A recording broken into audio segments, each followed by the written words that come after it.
testing for me. Noah, quick test. Testing, testing. 1, 2, 3. Iguanas. Testing. Madison, testing. quick test. 1, 2. Hocus Pocus. 3, 4. Curious George. Put the microphone closer to your mouth. Okay. Thank you. Sorry. It's that microphone. It's not you. It's the microphone.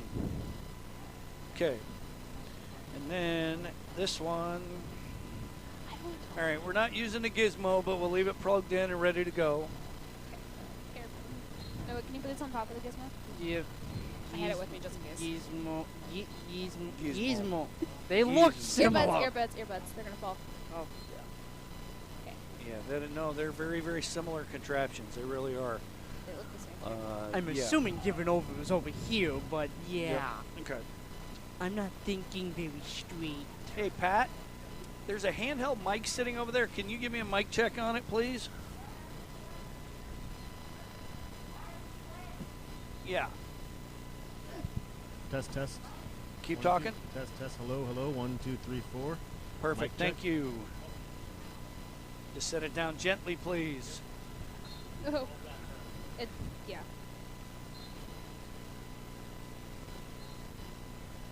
Because that got set over there before the tripod light. Thank went you up. very much. All right.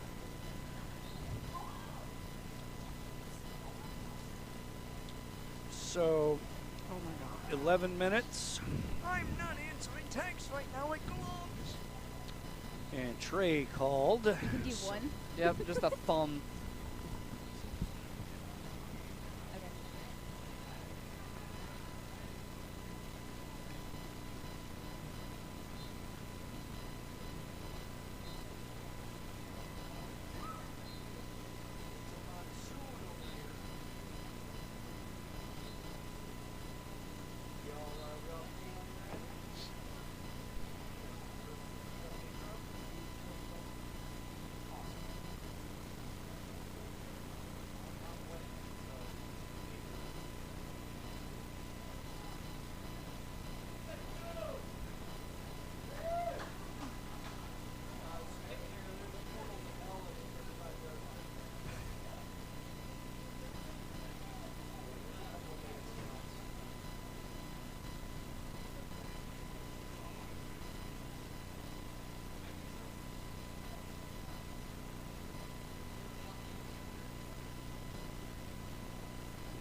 Are they doing their fake plays again?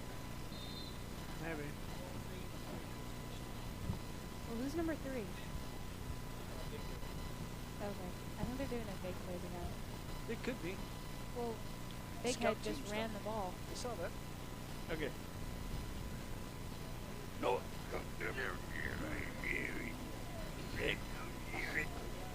Yeah, so, all right, we got Michael Jackson right now, and then whatever's after Michael Jackson will be the last song, and then we will be live. Okay. What the hell, Daddy? Oh, there will be dancing because it's cold. It's so cold. Yeah. Yep. There will be dancing. Huh? I'm just cold. No. I don't throw up easily. Well, Excuse thankfully. me. You're gonna get all here. Yeah, you were closer to throwing up last night. Oh yeah, totally. I like honestly. I went home and ate and was like, What'd you gosh. have? Mom made homemade potato soup. Don't let them blow away. You know what? You're just standing there watching it, staring at it. I only need this one page. Stick. Hell's a mule. Oh, we were talking about drinks that we like to have when it's weather's like this or we don't feel well. I am a fan of a hot toddy. What is that? It is made with hot water, whiskey, Oh, honey, gosh. honey, lemon. Yeah, it is a traditional cold weather drink. Conrad's running the ball right now. He's fast. Number 50. Yeah, it's Conrad. Oh God. off. I know. Please tell me- I just turned it down. So, yeah. It's not helping. It's not helping us. It's helping the radio station. I don't care about the radio. I care about you. Yeah. Why do you sound like something and I can't remember what it is. Some Like- some cartoon Yeah, character. exactly. I know. I don't can't even hate know you. when I do it either. I just do it. 7 minutes. 7 minutes radio and TV, people. Can you ever do like the King Julian? But it's I can, please I do can, it. I can do Do that. it. All right. It's the #1 King Julian. physically fit. Physically fit. Physically fit. Physically fit. King Julian. I don't know what we're doing with this idiot here. Okay, what about the little the thing like likes his feet? I can't remember his name. The what? In King Julian. What the, about him? The brown one, the Oh one. God, I can't. The original King Julian. I can't do I it. don't know. I'm trying to remember how he was Yeah, I supposed to can't either. You get boots. Oh, jeez. Jeez, you're gonna Jimmy, blow. turn You're it. gonna blow Daryl's headphones out. Jimmy, turn Okay. it. All right, let's see how Isaac does on these snaps here. Doofenshmirtz oh. Evil Incorporated. Not bad. Needs to get it up a little higher. I think it's going to be a lot of Parker Johnson quarterback run tonight. That's my prediction. A lot of Tyson Ross and Parker runs. Yeah, we got to limit the silliness. Well, I'm Okay. talking about just snapping it to Tyson. All right. Doofenshmirtz Evil Incorporated. What are you saying? Phineas and Ferb. Oh. Yeah. On a chilly, wet October evening, that is the understatement of the year. All right, 5.5 minutes. Yes. Come on, Phineas and Ferb are making a title sequence. Yeah. And there's a new season coming out. Because Dan Povenmire is bored. Probably. You know who does the theme song for that show? Oh. Bowling for Soup. What? You're not familiar with Bowling for Soup? No. Don't Huh? listen to him. They do the song 1985. Boy, you need to start listening to my radio shows. Or don't. It's not a bad idea if you don't either. Like I have time. I barely have enough time to watch the TV series you want me to watch. Right. In movies. I'm still haven't finished chapter 2. Right. So I am absolutely against artificial intelligence in the creative arts. But I was screwing around earlier today and I looked up an AI voice generator for Howard Cosell, who used to be on Monday Night Football. It was terrible. Didn't sound anything like him. Good thing. Oh, I know. What is this? Okay. Because I thought about feeding our script into it just to see how it would sound in his voice, and it wasn't even close. I'm like, I didn't get that far. I just did it. I just listened to a tester, and I'm like, no, No, because it this doesn't is sound. Howard Cosell. He had a very distinct Blah, blah, blah. cadence to his the way he talked. Oh my God! Between Michael Jackson in my ears and them in my microphone, oh my God! I don't like any of this. Look at the rain. Oh my goodness. Well, It looks like a powdered sugar thing that you go through a shifter. Does it not? Yeah, I'm so. we are Okay, there's can we- grinding cheese and Can we stuff, make yeah. sure, Noah? What? Can you Papers. try to be a little more aware of your environment here? I'm sorry, things are blowing all over the Let's- place. Let's try to make sure they don't. I This was is my looking square. towards I will not you. move from it. Last song, Okay, 3 minutes. and the late arriving crowd filling in. I don't think There's we're going to have a Noah. capacity crowd. There's Noah, Kino, and Aiden Boatwright with Evan Barron. All right. 304. Hi. Hi. You okay? Yes. We got about 3 minutes, everybody.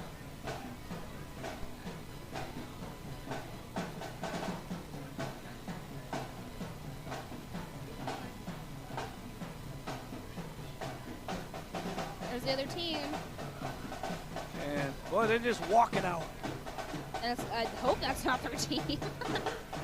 They only have 15 kids on the roster. Really? Yep. I thought they had more yellow in their team colors. Well, they're wearing pink tonight. Yay. I'm not getting them tonight. Yay, I'm that's sorry. great. I don't think you're leaving the box. Yeah, I'm not No. giving Yeah, you're staying up here with us. I wouldn't do that to you. Unless you want me to miss work for the next week. Yeah, sure. Let me go down. Yeah, because here comes the, pneumonia. Right? Who is that? 63. Ow. Okay.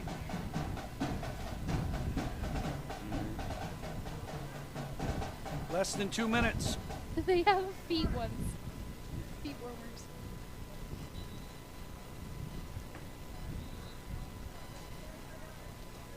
There will be dancing. Oh, they will. Oh, yeah. There will be dancing. I'm already starting. You'll be dancing to the band, I know. And we're going to go without the referee names tonight. That's what I was saying. I'm not getting yeah, that. Oh, yeah. We're, I was not- like, no. And we're going to go with whatever pronunciations we think we have. I'm going to make it up as Unless they come up here, then sure. I call them like I see them. If I don't see them, I make it up. I can't remember. Wait, We were doing that Mishu. in Nacelle. We couldn't see what was going on down there. Guy was at about the 15. I go, that's going to be a touchdown for Nacelle. I didn't see any of it. like, sure. Yeah. And then I look at the referee on the far side, and he comes in like this. I'm like, yeah, see, I knew. I knew. Yeah. I wouldn't be the Definitely not first guessing this. play-by-play to make something up. So, all right. We are almost there. Coming out of this song, less than a minute. Oh. So there's more people here than I thought there would be. And we're still a half hour from kickoff. Because it's senior night. We have no PA announcer. So, yeah, we might be ad-libbing for a half an hour here. That's okay. We can manage. We'll just talk It's about what I do. I want to. All right. I will give you the high sign when the intro starts. What is the band doing?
Monsoon season has come to Western Washington. Welcome to Ocean Shores, everybody. It's a chilly, wet October evening in the Pacific Northwest, and that is the understatement of the century. Tonight, from Lieutenant Jim Davis Field at North Beach High School in Ocean Shores, Washington, the North Beach Hyaks are looking to put on a show which is going to look more like a boat race for Hyak Nation. North Beach Sports Network's Friday Night Football. It's the North Beach Hyaks against the Sound Christian Lions. I'm Jerry Knack along with Noah Knack and Madison Crooks, and we'll be calling the action for you this evening. As always, Noah, we will start with you. The Hyaks have lost 5 games in a row. They got off to a good start last week against Wahkiakum, and then the same old problems popped up again. The Mules took the top off the Hyaks defense time and time again. QB Jaden Stoddard through because I can't write. You cannot. 333 yards and 6 touchdowns, including a 90-yard bomb and a 54-12 victory over North Beach. The Hyaks tackled better last week, but they still gave up 212 yards on the ground. The good news the Hyaks did not quit and kept playing despite the score. Freshman quarterback Parker Johnson recorded the longest play of the year for North Beach with a 90-yard touchdown run of his own. The future is bright for the Hyaks with Johnson at quarterback. Sound Christian Lions have made the trek to Ocean Shores for the first time since a 70-14 loss to the Hyaks in 2015. Noah, what else can you tell us about the Sound Christian Lions? The Sound Christian Lions are led by junior quarterback Connor Rousseau. He is also the leading rusher. Rousseau accounts for nearly 300 yards per game. He has found the end zone 17 times on the ground and 7 through the air. Rousseau does not throw it often, but when he does, he's pretty efficient. Senior Sam Hunt is the Lions' leading receiver with 27 catches for 485 yards and 5 touchdowns. Defensively, Sound Christian either will give up a lot of points or shut you out. There really is no in between. They only have 3 sacks and 3 interceptions on the season, but the victories have all been blowouts. And shutouts. Indeed. Now let's bring in the third member of our crew, Madison Crooks. Normally Madison's down on the sideline, but tonight we're going to bring her up to the press box and leave her here. It is homecoming weekend and senior night. What can you tell us about the festivities? So, as you know, every Friday this season is Hyak Friday. On top of that, the annual homecoming parade was held just a couple hours ago on Point Brown Avenue here in Ocean Shores. This evening, senior football players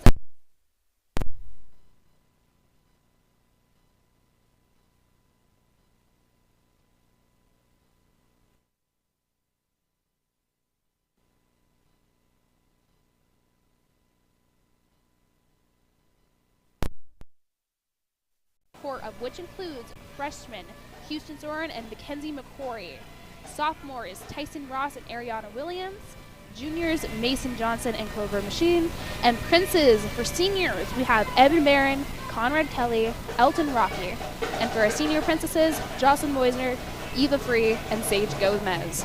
You'll have to stay tuned in to find out who will be named the homecoming king and queen, and hopefully I'll be interviewing those two. Back to you, Jerry. Yeah, after we put you in the Gorton's Fisherman rain jacket. All right, so after tonight's game, the Hyaks will finish the season on the road at Chief Leschi in Puyallup and Charles Wright Academy in Tacoma. Let's go back to Madison real quick. Madison, we've been talking about it since we rolled into the parking lot. How would you describe the conditions tonight? Oh, the field is a definite slip and slide. Parents and families of football players, expect your kids to be all muddy when they come home tonight.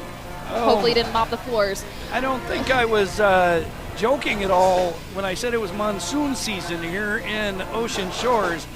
All right, in other Southwest 1B action tonight, Evergreen Lutheran is at Acosta, Chief Leschi is at Wahkiakum, and Tahola is at Nacelle.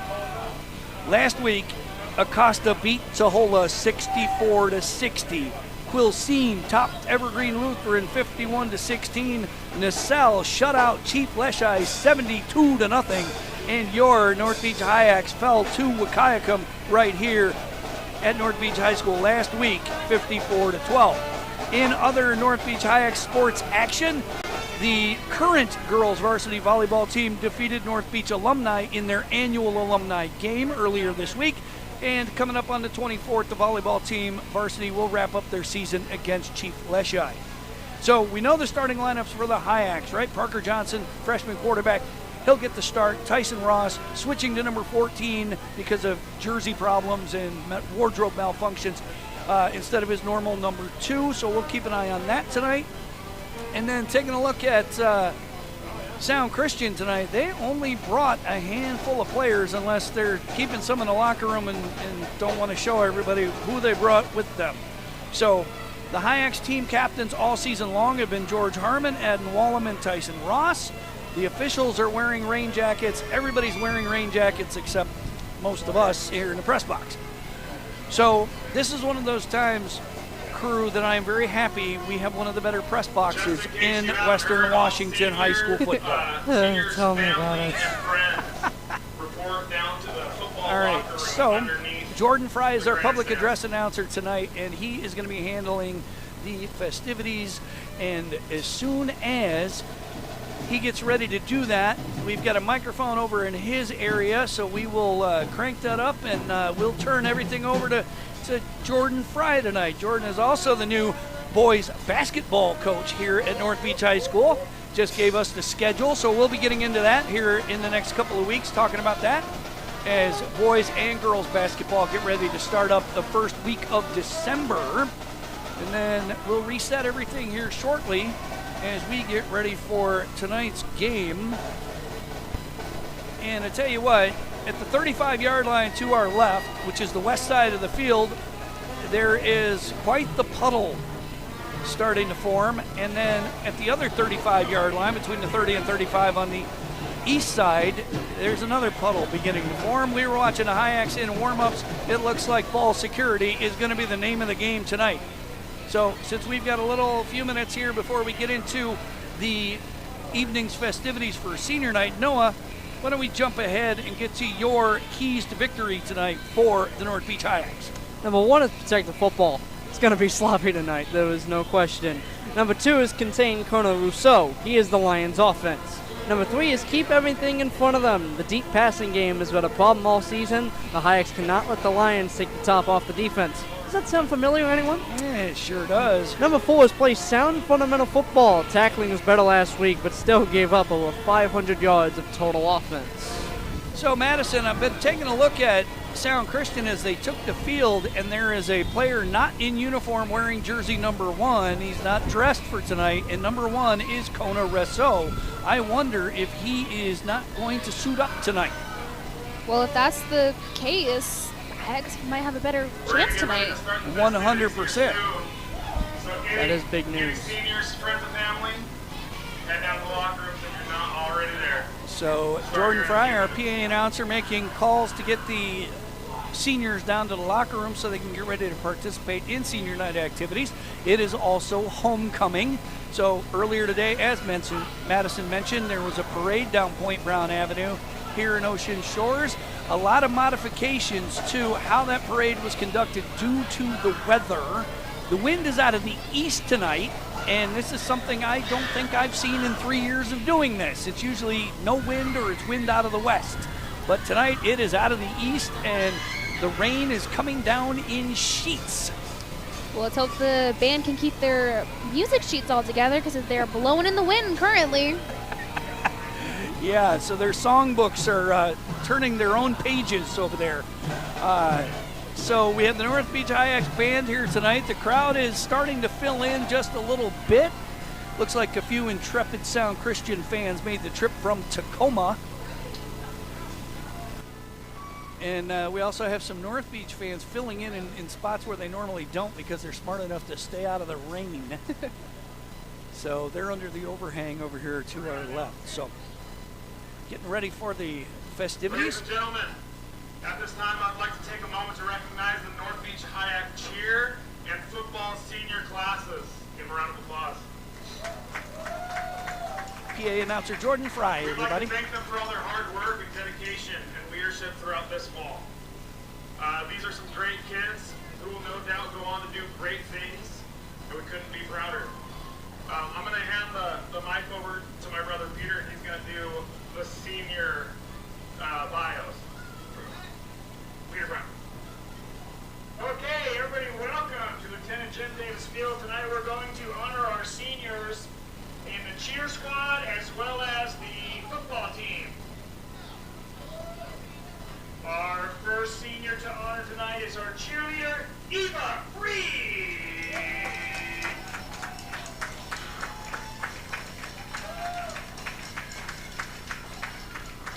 Tonight, Eva is escorted by her mom and dad and her sister-in-law. Her favorite memory on the North Beach High School cheer team is singing with JC my junior year. She'd like to give special thanks to her parents, her sisters Natasha and Lydia, her coaches, and the cheerleaders too, for helping her with her homework and encouraging her to do her best. She'd like to thank the cheerleaders for making high school so much fun. Her future plans are to move in with her sister Olivia in Alaska. Her advice to younger players are cheerleaders cherish each other and love each other like you are family. Ladies and gentlemen, Miss Eva Free!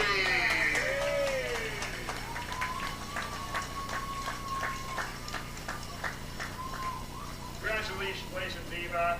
Okay, our next is football member, Corinne Tangy.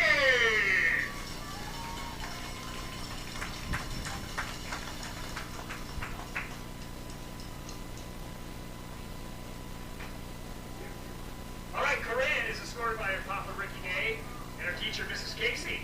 Her favorite memory on the North Beach High School team was winning the very first game of this season. That was great. She'd like to thank her Papa for being her biggest supporter and never giving up on her.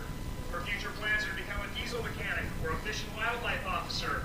Her advice to younger players is this. John Wayne once said, life is tough, but it's tougher if you're stupid.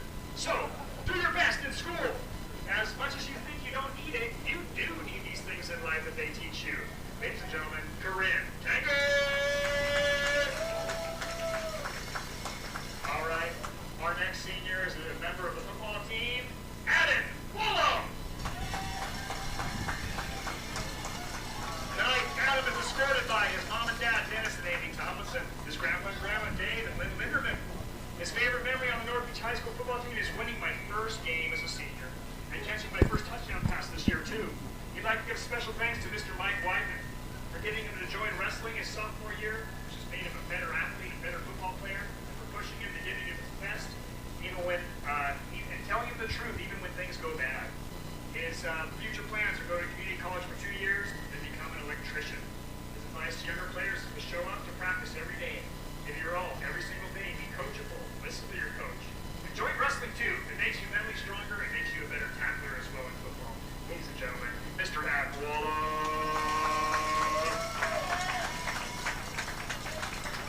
All right, our next senior to honor tonight is Mr. Gavin Stevens. Tonight, Gavin is escorted by his mother, Mary Farrell. His favorite memory on the North Beach High School team is hitting people during tackling drills or catching my first pass during a game. He'd like to give special thanks to Coach Washing for pushing him to be a better player. He has future plans to go to community college after high school. His advice to younger players is this. Listen to the coach, work hard, and always do your best. Ladies and gentlemen, Gavin Stevens.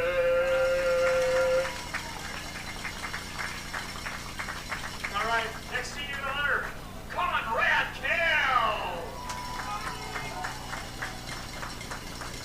Tonight, Conrad is escorted by Stephanie, his mom. His favorite memory on the North Beach School team was playing alongside both my best buddies, Clayton and Gavin, and showing up every day to their best football coaches as well. He'd like to give special thanks to his mom for always making sure that his head's on straight, also attending all of his games, being the best mom anyone could have. He'd like to go to trade school to become an electrician, or maybe join the Coast Guard. His advice to younger players is strive towards your goals, not only in football, but everything that you do. Take pride in your work. Don't let anyone tell you that you can't do it. Remember your play as football players, even though I can't very well. Ladies and gentlemen, Conrad Kell!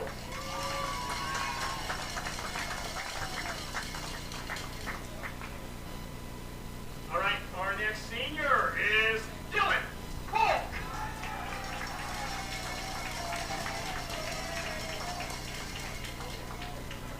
Dylan is escorted tonight by Leilani Polk's mom, Joanne Polk, his dad. His favorite memory while on the North Beach High School football team was winning the Evergreen home game as the crowd was hyped and the vibes were very fun. He'd like to give special thanks to his friends and his family for always supporting him, even when his lowest moments in life, providing him happiness, love, good times, for always being by his side.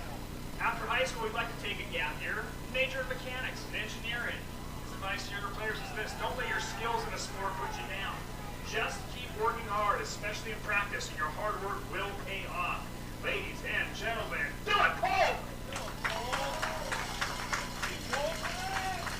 All right, our final senior of the night, Elton Rocket.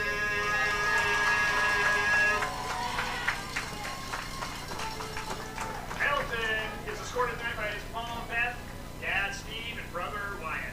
His favorite memory while on the North Beach School team was the first time I got a sack. That will always be my favorite accomplishment. He'd like to give special thanks to his family for always pressuring him to do hard things. He doesn't know where he'd be in life in a world without their constant bullying. His future plans are to attend higher education, major in business management administration, definitely earn $50 million in his pursuit for world peace. His advice to younger players is this: absolutely don't let your feelings make you quit anything. High school is too short to get back the time you put in. It will pay you handsomely to cross that finish line. Ladies and gentlemen, Elton Rocky!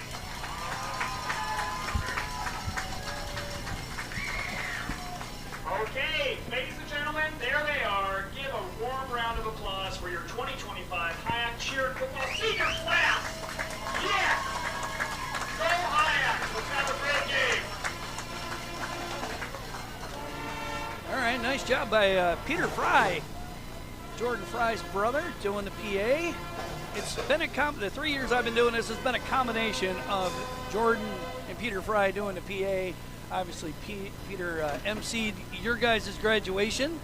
So, as long as I've been here, Peter's done every single graduation where he does a little kid slideshow and makes his little comments that really make it go much more. It seemed like those things were more like pep rallies than they were graduation ceremonies, right? All right. Welcome to North Beach Sports Network's presentation of Hyak's football here on KOSW 88.9 FM, streaming at KOSWradio.com. And we are simulcast on North Beach TV, cable channel 68, and streaming live pictures on YouTube tonight on North Beach TV's YouTube channel, which is at North Beach TV.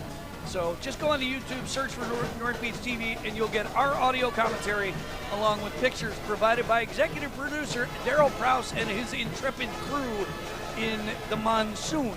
Now, we've been watching Sound Christian warm up as the Hyaks were participating in senior night activities, and it looks like Sam Hunt, number 9, their star tight end, is going to see action at quarterback instead of Kona Rousseau.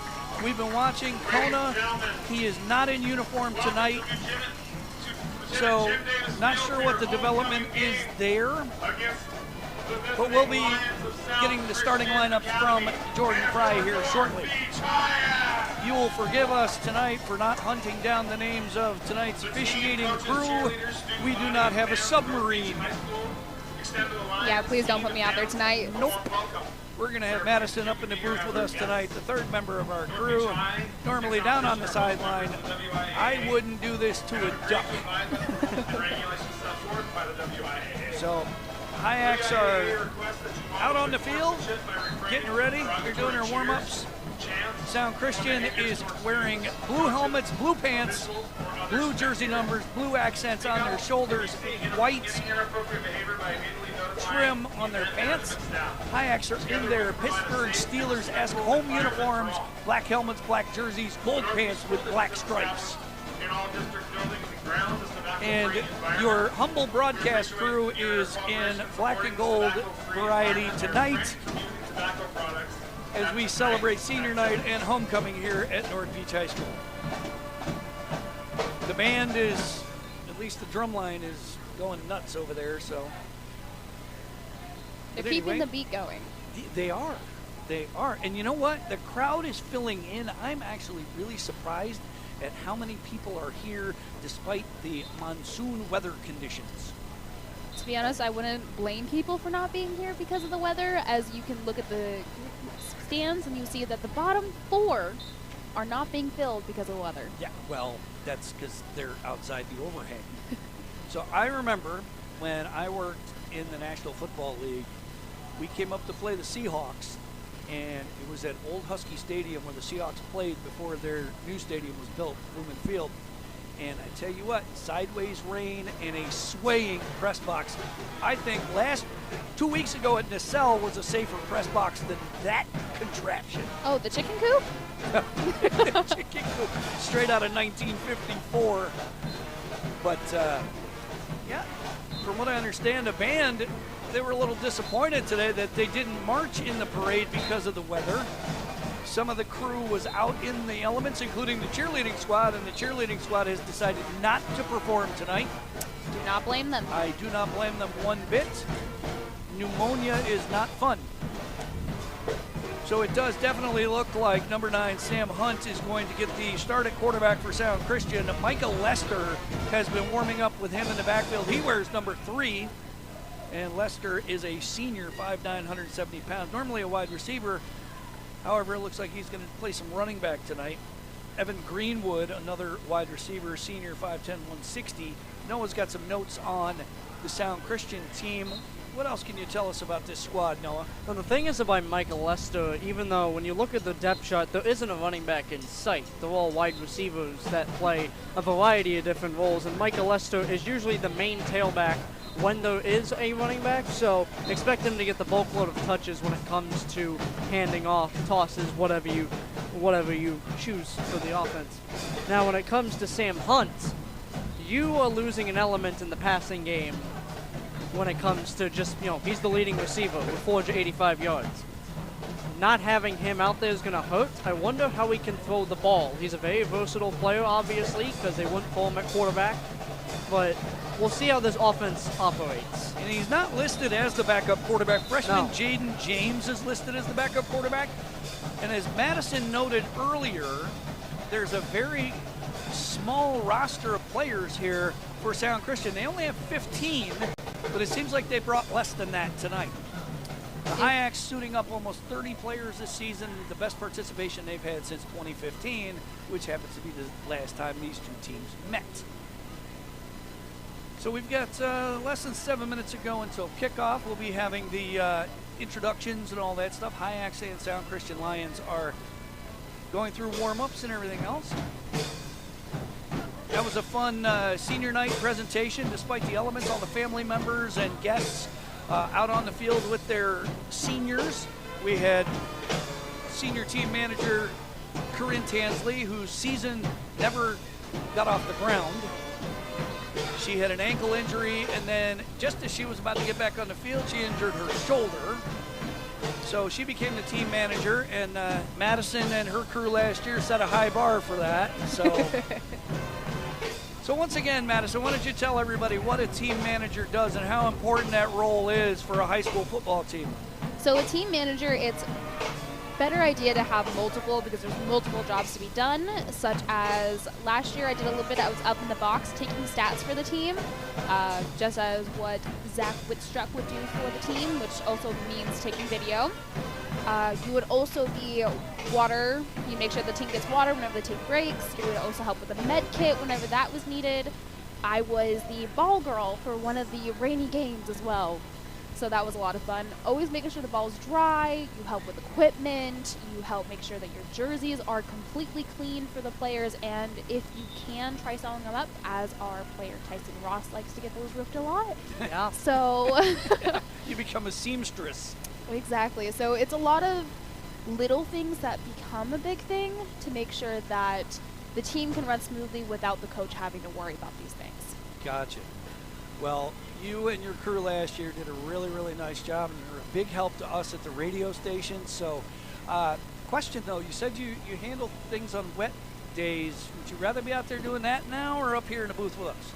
I would rather be up here because it's definitely drier, but I liked being down there with the team just because of the energy that you get to experience with them. Yep. We'll kick it over to Jordan Fry. Quarterback, junior, 175 pounds, Kona or so. And obviously nobody has gotten the word on what's going on with Kona Rousseau. Senior, Micah Lester. So Micah Lester, one of the starters. 5'2", wide receiver, 10th grade, Harlan James. Harlan James, he wears number 6. Number 9. Sam Hunt, obviously, we talked about. And based on what we saw in pregame warm-ups, he'll get the start at quarterback. Number 15, Avon Greenwood. Avon Greenwood, he's a wide receiver and a 5'10", defensive back. wide receiver, Senior. Number 25, Logan Kelsey. 6'4", offensive lineman, and a junior. Number 54, Cooper Rainmuth, a 6-foot offensive lineman. Oh, and the wind is kicking up again here. And finally, Malachi Gold. Number 77, Malachi Gold, offensive lineman, and a junior. Malachi Gold, 5'10", 230 pounds, was watching him during the warm-ups.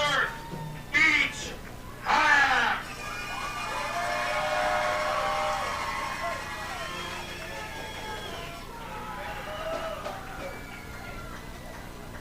Wearing number 45, one of the backs, 5'11", 150 pounds, 12th grade, one of your seniors, the Rock, Elton Rocky. So the captains are also at midfield right now for the coin toss, so we'll see who gets the ball first tonight. Wearing number 6, 5'11", 205, offensive lineman, defensive lineman, Adam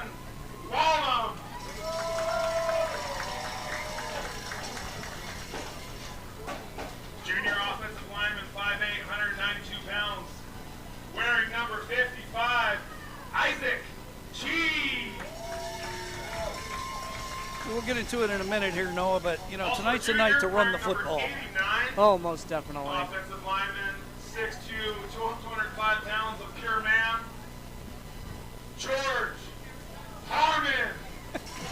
He is not wrong. I love it.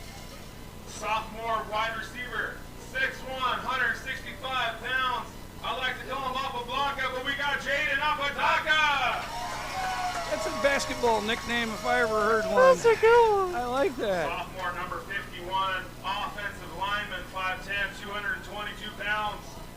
Kale Eden.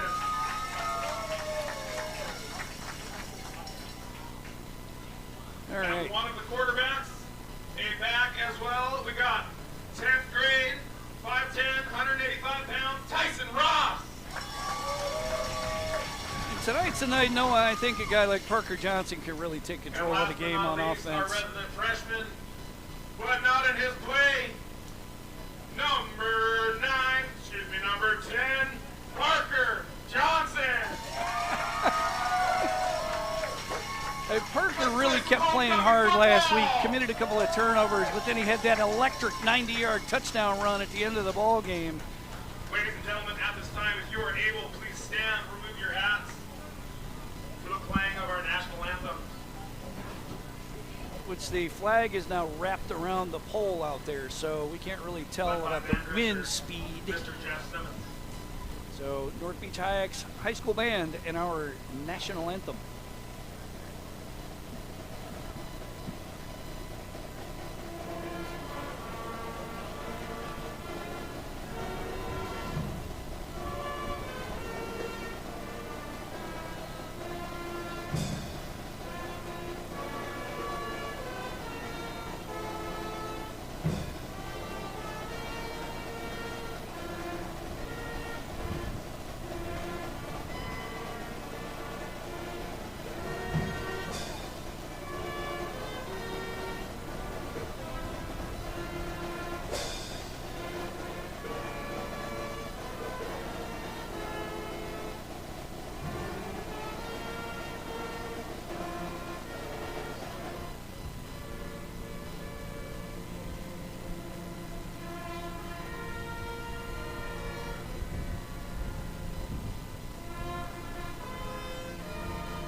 North Beach Hyak's high school band under the direction of Jeff Simmons.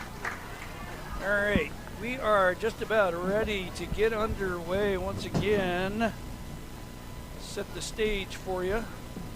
Noah already talked about the keys to victory, and I think number 1, number 2, number 3, number 4, number 42 is protect the football. So good evening. Of them? Yeah. That wasn't in the script. Right?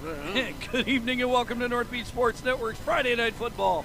Special presentation of KOSW Sports and North Beach TV. I'm Jerry Knack along with Noah Knack and Madison Crooks. It's a pleasure to be with you this evening as the North Beach Hyaks take on the Sound Christian Lions live from Lieutenant Jim Davis Field at North Beach High School in Ocean Shores on KOSW Radio 88.9 FM. Live streaming audio on KOSWRadio.com. Simulcast on North Beach TV, cable channel 68, and North Beach TV's companion YouTube channel, which can be found at www.youtube.com/@NorthBeachTV. All right. So, we are just about ready to get underway. Thanks to Jordan Fry for the scintillating public address announcements tonight. His brother Peter did okay, I guess, on senior night stuff. He was all right. You know. Mike Hawkins is our scorekeeper. We have no idea who the officials are. I'm sorry. Nah, it's okay. It's all We're right. not sending you down there. Oh, no. No. Again, It looks like the Hyaks will be again, this is one of the better press boxes we've been in Western Washington. You know, it has one of the best views. We are out of the elements. It is cold. It is open air. The Hyaks are going to kick off to Sound Christian in a monsoon. And that's Micah Lester and Sam Hunt back deep. If I want to say 10 yards is deep. And it looks like Parker Johnson's going to do the duties tonight to kick off. And that looks like Lester drifting back just a little bit to his own 35-yard line. We are just about underway. Johnson puts his foot into it. It is an onside kick, and it's not going to go 10 yards. Onside kick does not go 10 The yards. wet grass killed it at the 46-yard line of the Hyaks, and that's where Sound Christian will take over with number 9, Sam Hunt at quarterback. Onsides this year for the Hyaks. Just not, I don't think there has been a successful one all year. No, I don't think one's gone 10 yards. Now, on the other side, last week, Adden Wallum scooped one up and almost scored on a return on an onside kick. Indeed he did. All right, so here's Sound Christian. They like to run a lot of jet sweeps, so keep an eye on that. Micah Lester, number 3, in motion. They're going to give it to him on the jet sweep over the right side. He cuts back, and the Hyaks are waiting for him. Isaiah White Frisbee, the first player to meet him there, and it's going to be a gain of about 2. I don't expect a lot of explosiveness from either team, especially if the offense, surrounds, a lot of big plays. It's not going to work particularly well when there's a lot of choppy grass, a lot of wet grass. You're going to lose your footing quite easily. And you don't want to do a lot of silliness at the mesh point with the handoffs, right? So I don't see a lot of play action fakes or that kind of thing. So I think when they run this jet sweep action, they're going to give it to Lester. This time it's Hunt takes the direct snap, and he's got a first down at about the Hyaks 35-yard line, but there's a penalty marker on the play. Might have saw a flag there on the play. So it'll be a first down if the play stands. We'll see what the call is. Looked like it was Elton Rocky that got him down this time. So it was about a 7 or 8 yard gain. Face mask. And face mask on the Hyaks. So that's going to tack on 5 yards, incidental face mask. 1st and 10 for Sound Christian at the Hyaks 31-yard line, 11:13 to go. Ball marked on the far right hash. Sound Christian traveling with the wind from the right to the left. Right about there, 30. So there's a portal to another dimension threatening to open up at about the 35-yard line here. So jet sweep action. Hunt has it this time, takes a direct snap, and he's dragged down after about a 4-yard pickup, and he is injured on the play. Dakota Russell made the stop. Sam Hunt is down on the play. And with Kona Rousseau out already, I wonder who they turn to at quarterback now. My money says Micah Lester, but I'm not a gambling man, so. I think we'd be out of money if you were gambling. Exactly. Well, we have an injured player. Especially with how many sports we watch. I don't feel good about it. 11:04 to go in the first quarter. Sound Christian on the move, and whatever happened to Sam Hunt, it doesn't look good, and they are calling for the medical crew. And we saw this happen in week 1 with the starting quarterback for Evergreen Lutheran, who got hurt on a defensive play, playing defensive back on a pass play into the end zone, and he ended up leaving the game and not coming back. And this just looked like a simple open field tackle by Dakota Russell on a quarterback keep to the right side, pick up about 3 yards maybe. He got him by the legs, might have twisted a little bit near the end. I'm not entirely sure, but definitely something up. And Sound Christian doesn't have a whole lot of depth with them tonight, so it'll be interesting to see what they do here. Did not bring their full complement of players. You can't ask, any of the 10 bench players on the Hyaks to come join them. No, you should have got that depth in the summer. Yeah, so, because if you look at their roster crew, you've got 4 8th graders on the team. And a couple of them are suited up to them. So, very young team. The skill position players that do all the damage are upperclassmen. However, their depth is all very, very young. Meanwhile, the Hyaks, as we've talked about all season long, a very, very young team. You have a freshman quarterback. You have a freshman QB2/power running back. You have young players all over the place on the Hyaks roster.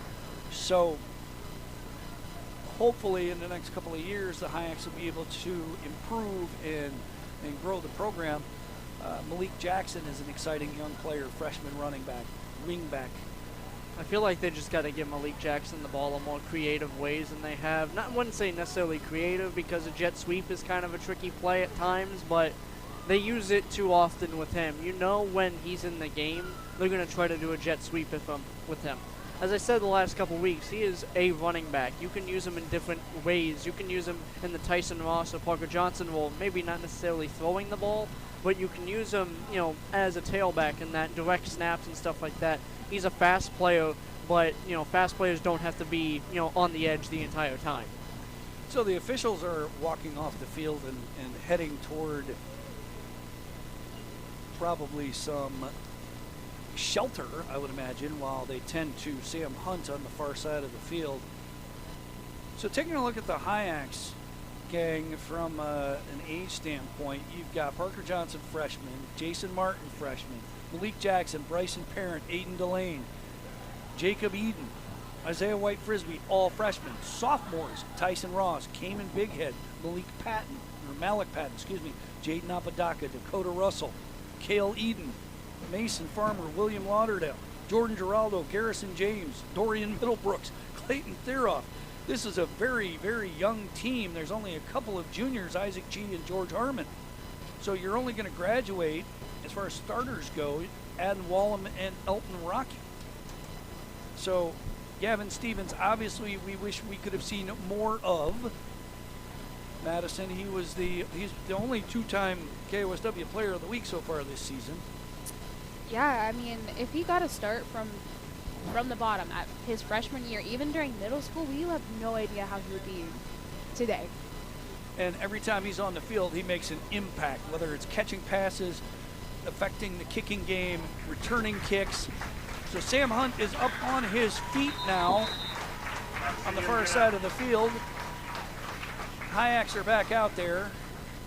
Ball is marked at about the 26, 27-yard line of the Hyaks, and we'll see who comes out at quarterback for a Sound Christian. Hopefully it's nothing too serious for Sam Hunt. It might be Evan Greenwood taking the snaps as the way he's directing the huddle right now. We'll see, though. And Greenwood is a senior, 5'10", 160 pounds, listed, as you mentioned, Noah, at wide receiver. But they do run a lot of these jet sweep plays, so they don't really need a quote-unquote running back. Avila is out there as well, number 23. He's an 8th grader. So, yeah, number 15, Greenwood. And Avila is in the wingback position. And we'll see what they do here. Everybody moves, and it looks like Sound Christian moved first, and they're signaling false start on the visitors. So it looks like they got themselves with the hard count. With the lack of quarterback depth that they do have, I do expect them to, obviously with the weather, it kind of helps the situation that you don't need to throw the ball. You can do a lot of different things. You can run kind of a wildcat offense without being wildcat. Exactly. So man in motion, low snap, and the officials blow the play dead, and I'm not entirely sure what the call is. We've got offsides on the Hyaks now. So 5 yards giveth, 5 yards taketh away. All right, so the wind is out of the east. The flag is blowing. Sound Christian has the wind at their back. I wouldn't be surprised if they did try to throw the football. Fumbled, long snap, and Greenwood has to fall on the ball all the way back at the 37-yard line. So that's going to bring up a 3rd down and long. If you are the Hyaks, knowing that they are down those top 2 playmakers, you got to be aggressive, especially early downs. You got to be aggressive. You got to make them uncomfortable. Even though it's a very electric team with a lot of good playmakers, not all of them play quarterback. And Madison, it's got to be a real challenge keeping the ball dry in this situation. Yeah, that was one of the big jobs that we had to have as the managers, is to keep it dry as much as possible. Switch balls, everything. So jet sweep over to the left side. Adam Wallum reads it and drops Micah Lester for a loss at the 40-yard line. So Sound Christian is going backwards. Parker Johnson set the edge on that jet sweep, though. He did a great job just containing the edge. You don't have to do too much. Just don't let the ball carrier get outside, and he did a great job to set up the tackle for Adam Wallum. It is 4th down and Hoquiam here. 4th down and 19. They got to get all the way to the Hyak's 21.5-yard line for a first down. 9:42 to go here in the first quarter. No score. First possession of the game for the visitors. Ball marked on the near hash closest to us. It sounds like a Mexican soccer game all of a sudden. All right, man in motion is Lester. He takes a snap on a jet sweep. He is dropped by George Harmon all the way back at the 48-yard line. And that is a turnover on downs, Hyak's football. Especially with how the offense is running right now without the top two playmakers in Colonel Russo, who is, the quarterback. This offense can get predictable really quickly, especially with all these jet sweeps. You can do a lot of fakes out of this, some read options, some different kind of speed options, even though you want to keep away from having the ball out in the air. But little quick pitches here and there, you can definitely have some versatility in this offense. So far, it hasn't been. With Hunt at quarterback, they were doing some quarterback run and faking the jet sweep, so they at least had that element of surprise, but they've done nothing but run jet sweeps ever since. Sam Hunt left with an injury. Parker Johnson at quarterback. It's Malik Jackson in motion. Johnson takes the snap. Quarterback run over the right side. Looking for room. He's got room. He's got the corner. He's down the right sideline. It's going to be a touchdown for the Hyaks. 49 yards. Parker Johnson. Call it 51 yards. I was very scared you were about to jinx that touchdown because I saw Avila tracking him down, but there was a flag. Penalty marker is at about the 17-yard line of Sound Christian. We'll see what the call is. Great blocking at the point of attack, and Johnson was gone down the right sideline. It looks like the touchdown's going to get wiped out, but this should be a first down for the Hyaks if it's a holding. Nope, it's an illegal block in the back. It's usually a point of the foul. Right spot of the foul. But I think it's going to be a Hyaks first down. Let me see where this ends up. So I was just going to say, Johnson's last two runs had gone for about, 139 yards. That penalty, that would be enough for a Hyak. All right, Hyak's first down, ball marked at the 29-yard line of the Sound Christian Lions. No score, 9:07 to go. First possession for the Hyaks. I do like using Malik Jackson there as a decoy on the jet sweep, though. You fake it to him, and that's one way you can, involve him in the offense. He doesn't have to get the ball every time, but he's a threat. So Jaden Apodaca split wide right. Split backs in the backfield. Johnson gives it to Malik Jackson up the middle, and they tried to take the ball away from him, but he's going to get about 8 yards on the play. I'm starting to think these coaches are listening to me when it comes to getting the ball to Malik Jackson. I don't understand. but on plays other than jet sweeps, I don't mean to talk over you, but that was an inside trap, and he had plenty of room to run. When you look at the JV tape, he did that a lot. So Tyson Ross in the backfield with Parker Johnson. Two receivers, one to the right, one to the left. Elton Rocky in motion, and Tyson Ross takes the snap, and they don't call him down, and he's dragging tacklers down to about the 15-yard line. That's going to be a Hyak's first down. They must have ruled that his knee wasn't down when he scooped up the ball. Right, I could have sworn it went down, but it's kind of hard to tell from here. Great balance if he stayed up. Our visibility is about 3 feet in front of us, so yeah. The rain's coming down in sheets again. Gavin Stevens checks into the ball game. Ball marked at the 15-yard line of the Sound Christian Lions. Hyaks on the move. Touchdown wiped out by a block and a back penalty. Still, they are in the red zone. Parker Johnson, empty set, takes the direct snap. He skates inside, steps out of bounds at about the 5-yard line. They give him the touchdown, though. It sure looked to me like he stepped out of bounds at the 5, but the officials ruled touchdown, Hyaks. It looked like a tiptoe along the line. That's what that was. That sideline.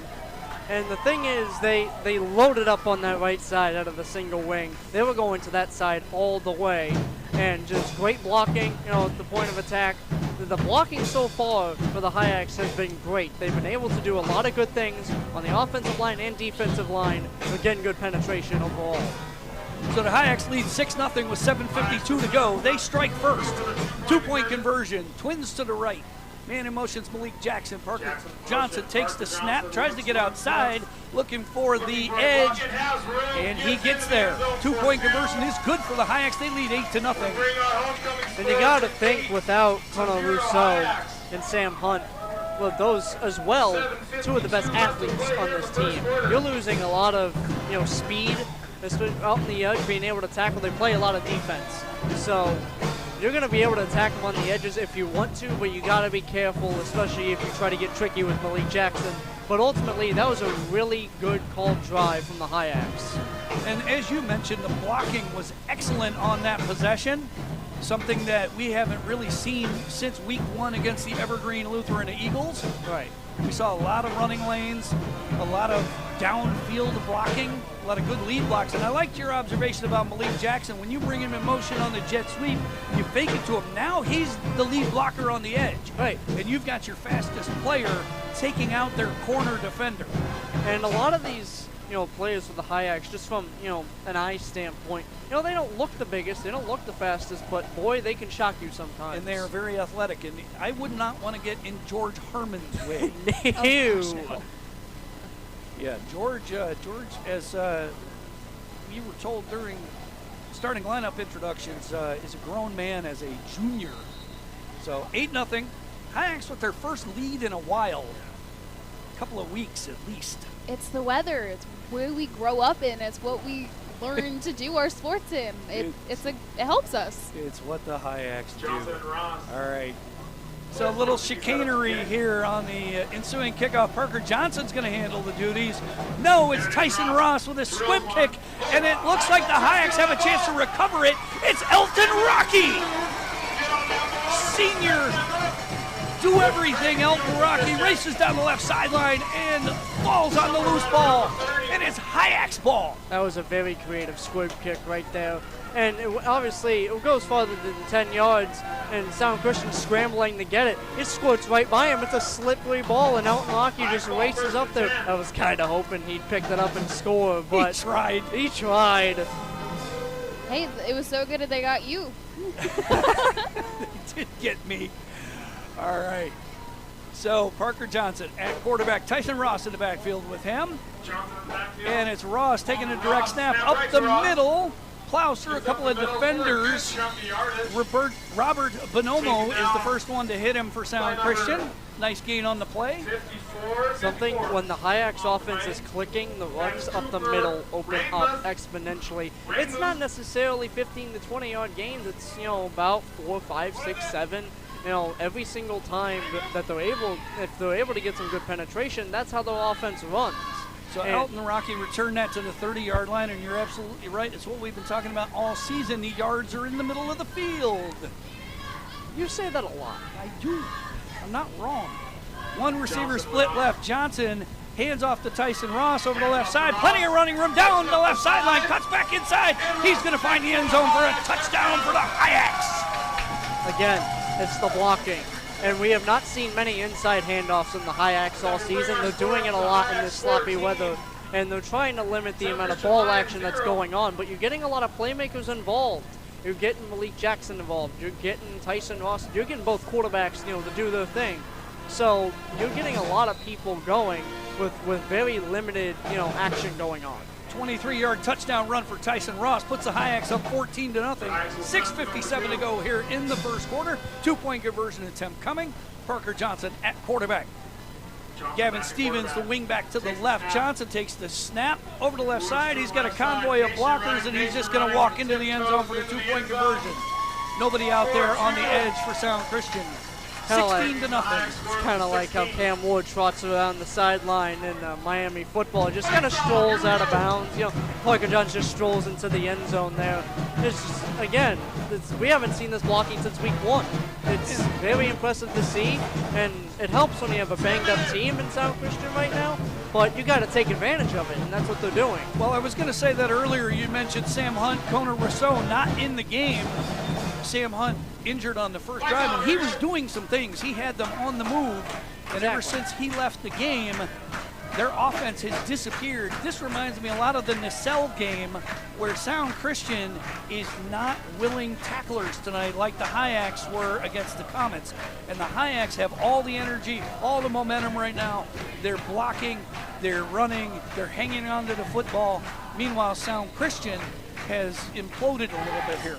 And I definitely do think, the choppy grass and wet grass definitely has a thing when it comes to pursuit angles and stuff like that. For the Hyaks, they're playing ball right now. I just don't know what head coach Lance Powers is supposed to do. Parker Johnson, onside kick, but yeah, so it took a left turn at Albuquerque. See, I think the wind, Madison, had everything to do with that. That was If a someone boomerang. says otherwise, it's spooky season, so I don't know. It made a left turn at you, extended, right? It just, yeah. I'm not sure what happened there, but I think we know what happened there. Just a little bit. the monsoon happened, and the wind definitely out of the east tonight. And Sound Christian will start at the Hyaks 41-yard line. 6:57 to go in the first quarter. Hyaks lead 16-0. And I know in 8-man football, anything can happen. So Greenwood at quarterback, man in motion on the jet sweep action. However, Lester has to pick it up, and Parker Johnson drops him at the line of scrimmage. It's hard to tell if that was actually going to be a jet sweep or you're just going to take it, with the quarterback. Just the snap, drop does not help things. I thought it was going to be a play-action pass, to tell you the truth. It could have been, and I would have been interested to see what Evan can do through the air. With the wind. Yeah, you do have the wind with you. This is the direction you want to throw in. Yeah, but you get it up in the air and it ends up on the beach. Yeah, I do not want to throw the ball, but if you wanted to, it wouldn't be a bad idea, sort of. I tell you what, throwing the ball in this would be a big surprise, and the defense might not be ready for it. Okay, so Greenwood at quarterback, he wears number 15. He's in for Sam Hunt, who started for Kona Rousseau. Greenwood back to take the snap. Lester jet sweep action. Now there's another fumble on the snap, and Elton Rocky makes the tackle on Greenwood, who had to just pick it up and try to get something out of it. Whether or not, it definitely sees that, Greenwood is a wide receiver. We do not really know how many snaps he's taken at quarterback, but just ultimately there's no chemistry right now with this offense, so not seeming to get anything going. Well, it starts with the center quarterback exchange, and if you can't get that right, and whether or not withstanding, so far the Hyaks have had no trouble with the snap and the quarterback exchange. Sound Christian seems to drop almost every snap. So Avila is split wide right. Lester takes the jet sweep handoff to the right side, and Dakota Russell's there to meet him after no gain. It's going to be 4th down and 10. Ball at the Hyaks 41-yard line. Knowing how we just got it to the motion, man, it almost looked like a pop pass instead of a jet sweep. Those could be passing yardage, could be the only ones we see all game. But I think that's almost like a desperation handoff, right? Right? Because the ball is so slick, they're doing anything they can to get the ball in Lester's hands. So that's Avila split wide left. He's been having trouble getting lined up all evening. So Greenwood at quarterback. Lester, they fake the jet sweep. It's a shovel pass, and the ball is on the ground. Hyaks are after it. Not sure if that was a lateral or a pass, and it's going to be Hyaks ball anyway.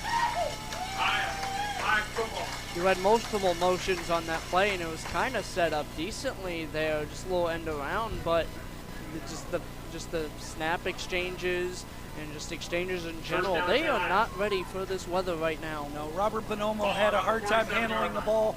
Whether he fumbled it, whether the Hyaks stopped him, it didn't matter. It's a turnover on downs. It's Hyaks ball at their own 48-yard line. Madison, what were some of the things that you guys tried to do to keep the ball dry in conditions like this? Oh, last year they were in my hoodie. No joke, I had this baggy hoodie and then I had a rain jacket over it, and I would stuff it up my hoodie to keep it dry. Alrighty then. So They loved me. So Tuda Lake used to put towels in a Gatorade bucket. All right, there's the handoff to Malik Jackson over the left side. Breaks one tackle in the backfield, down the left sideline. And that time, Sound Christian able to use the sideline as an extra defender. It's a gain of 2 on the play to midfield. And even with the good penetration, Call it a gain of 3. Sorry, Noah. when the Sound Christian got good penetration up the middle, Malik Jackson's speed, even with this weather, he can just bounce it outside if you don't contain the edge well. So it's, you know, you able to use him in so many different ways. Being able, just doing handoffs with him, I'm surprised this is the only time we've seen it so far. So the ball is at the 49-yard line of Sound Christian. Second down at 7, 3:54 to go here in the first quarter. Hyaks with a 16-0 lead, looking to add on. Direct snap to Tyson Ross. Up the middle, good running room. He's close to another Hyaks first down. He may have it. We'll see where they mark it. Madison seems to think he got it. See where the mark is? So another run up the middle, Noah. Yeah, and what do you say? What do you say about those yardage? It's in the middle of the field all the time. So he's a yard short, 3rd down and 1 at about the 43-yard line of Sound Christian. Ball marked on the far left hash. Elton Rocky checks back into the ball game. And again, North Beach has been opening up some very wide running lanes in the middle of the Sound Christian defense. You could drive a truck through. So Hyaks flopped the formation. Snap is fumbled this time, and Tyson Ross breaks a tackle in the backfield. He's got a first down the left sideline. He's going to go. Touchdown, Hyaks! That was an amazing recovery on that one. I thought he was just going to dive on the ball and save the down, but no, he scoops it up, breaks a tackle, heads down the left sideline, and it's a touchdown for North Beach. You can tell so far just the Hyaks, just the preparation for this game, and just knowing, you know, there's 2 players that are off of Sound Christian. I know I'm beating it into the ground right now, but because of them, the Hyaks just look like all around have the better athletes, and they are just, you know, flying around the field right now, being the more powerful team as well. And I think a lot of the momentum's obviously on the Hyak side, but just the energy is all on the Hyaks. 22-0 is the score. 2:52 to go here in the first quarter. 2-point conversion. Johnson at quarterback takes a snap, little low snap, but he has a quarterback run over the right side, and he just skates right into the end zone. 24-0 is the score here in the first quarter. Hyaks with the lead. Madison, how important is it to win on senior night combined with homecoming? Oh my goodness, just how they must feel right now is thinking if we win this, we end the season on a good note. But we're home. If this, as it was last year, if I believe correctly, it was senior night, homecoming, as well as the final game. That was the game that if we were to win any is the game we want to win. Because our stands are filled with Hyaks. They want to have that win for the people in the stands. So, Hyaks to kickoff. 24-0 is the score. 2:52 to go here in the first quarter. Sound Christian lost their best player heading into this game, Connor Rousseau. He did not start at quarterback tonight. 17 touchdowns on the ground, 17 passes lost. Sam Hunt got to start at quarterback, and he was injured on the first drive of the game. And Sound Christian has not been the same since. He had the Lions on the move and then got hurt on the far sideline. We haven't seen him since, and it's been all Hyaks tonight. And as we were talking about the 2-point conversion last week, it's a multiplier. Tyson Ross with the pooch kick, and it dies at about the 35-yard line. Sound Christian dives on it to save the ball. At that point, you just want a possession. You just want to be able to get a chance on offense when it comes to these kickoffs, because you don't know what's going to happen with this one. Well, the Hyaks basically stole a touchdown with the kickoff that was recovered by Elton Rocky. And then when you convert your 2-point conversions, it's like if you do 3 of them in a row, it's like scoring another touchdown. Exactly. And that's where we are right now. Hyaks have scored 3 touchdowns, converted all 3 2-point conversions. 24-0 lead. Greenwood, actually that's Lester at quarterback, and he's wrapped up by Adam Wallum and slammed down at the 36-yard line. And now Lester's hurt. That was a very hard slam right there by Adam Wallum. From the looks of it, Adam hit him right on the ground using his helmet straight into the ground. A little bit of a, not necessarily a suplex, but definitely a little bit of a body slam. Yep, nothing illegal, nothing unnecessary, just Yeah. a very, very hard tackle. So they've moved Lester to quarterback. He was playing wing back and carrying the ball a lot in the jet sweep. I think now they're going to try to just give him the ball on direct snaps and go quarterback run here. I mean, that's not a bad idea when he's your usual running back. So if you just be able to get him in different opportunities to just get outside potentially, you can have something. 2nd down and 9. Hyak's jump. Sound Christian jumps. We'll see what the call is, and it's going to be on Sound Christian. So it looks like a false start. Everybody does. And that's the call. Start against Everybody the moved Lions. but the center. We're moving back 5 yards. So it's going to be 2nd down and 3rd about down. 14. 2nd down and 14. 1:56 to go here in the first quarter. Hyaks lead 24-0. Just a reminder, if a team jumps out to a 40-point lead, we go to a running clock. And it sounds like a version of the Imperial March breaks out. Lester Hyaks on the snap blitz, ball on the fumbled ground. snap, and Do they call this him play down is right there? blown dead in the backfield, so that's a tackle for loss. Bad So timing now. Sorry. Sound Christian going backwards, but I think Adden Wallum crowding the line of scrimmage, showing blitz, kind of messed him up a little bit there. We said this in week 1 mainly. He's very scary. He's I scary. wouldn't want to know. And the body transformation through wrestling for Adden Wallum has been amazing. Obviously, you wouldn't wear the visor on a rain game, but even without it, I would not want to. He's been a menace tonight. Yeah. All right, so Lester at quarterback, out of the shotgun. 2 receivers, 1 to the right, 1 to the left. Man in a motion, jet sweep to the right side. George Harmon in pursuit. Adden Wallum in the backfield.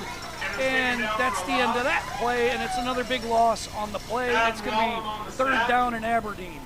It's just an ace look out of the shotgun. Just 2 wide receivers and the tight end in the formation, and you saw there that Greenwood kind of hesitated as he got the handoff. He didn't take it immediately to the outside. Didn't necessarily look like he was going to the inside either. Just kind of hesitated, and so the Hyaks were able to react quicker, even though they reacted really quick to the play. Yeah, it's actually 4th down and 25. The ball marked all the way back near the Sound Christian 20-yard line. They got to get to their own 45 for a 1st down. I think this 1st down mark is all the way back Sound in Christian Tacoma, timeout. where Right. they came from. Right? So, timeout taken by Sound Christian. 30 seconds to go here in the first quarter. Hyaks with a 24-0 lead. As we said in the open, Noah, we didn't know what we were going to get from Sound Christian tonight. I still think if Hunt and Rousseau played, the Hyaks would be able to move the ball and score. However, without those players out there, Sound Christian's offense, the wheels have totally come off. And the thing is, if you're a coach, and we've seen this with, like, say this with, like, Tua Tagovailoa being out with Miami in the NFL, you need to find ways to work without your starting quarterback. Got to be able to, coach without it. And I know the Dolphins in real life are struggling with that, but you got to be able to, work around, not having your starting quarterback. Indian tacos, which are awesome. So get in And there and again, have some Indian we tacos. didn't know who their backup was going to be tonight because he's not suited up. All 4th kinds of down, good bad stuff. snap, That snap is on the ground. ball's on the ground. on the Lester ground. picks it up. Hyaks surround him, and that's the end of Taken that. The down Hyaks by are going to get the ball with 5 Hyaks. excellent field position. And that will I'm not turn sure the what ball Sound over on Christian was downs. trying to do on So the that. high ball. It didn't look like any play I've ever seen. As the color commentator, my analysis of that is, yeah. The Booster Club table is inside, selling Hyak hoodies. Did you shirts, enjoy that and analysis? sweats. I did. So if you guys still You need a should. hoodie Very tonight, you do. insightful. I know. Hoodie, Right? shirt, flag. I'm the best. All right, so 20 seconds to go here in the first quarter. Clock winds, 24-0 Hyaks. Ball marked on the far left hash. Isaac Cheese, the center. Parker Johnson with 1 receiver to the left, takes the snap, hands off to Malik Jackson. Now taking He's bottled up at about the line of scrimmage. No gain on the play. two Sound Christian Lions. And that's going to do it for the first quarter. They're going to change ends. Our score at the end of the first quarter is your Hyaks 24, Sound Christian Lions 0. the All thing right. Oh, sorry, go ahead. And the thing is, every single time Malik Jackson has been in the backfield, he's gotten the ball on a handoff. I think you can start to do something a little bit different now, especially with that, first down not going very far. You can do a little play action off that, even though throwing is very dangerous. You can hand it off to Tyson or someone else back there, because there's a lot of split back formations when he's back there. So try to mix it up a little bit, but also nothing too crazy.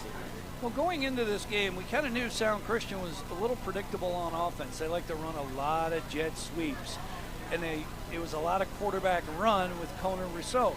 Well, you take all that away, the jet sweep was not an option tonight because of the weather, and now they're having trouble just getting the snap to the quarterback. And although in the weather, but I also do say that there's some chemistry there that has not been had, because these are guys that have not played quarterback before.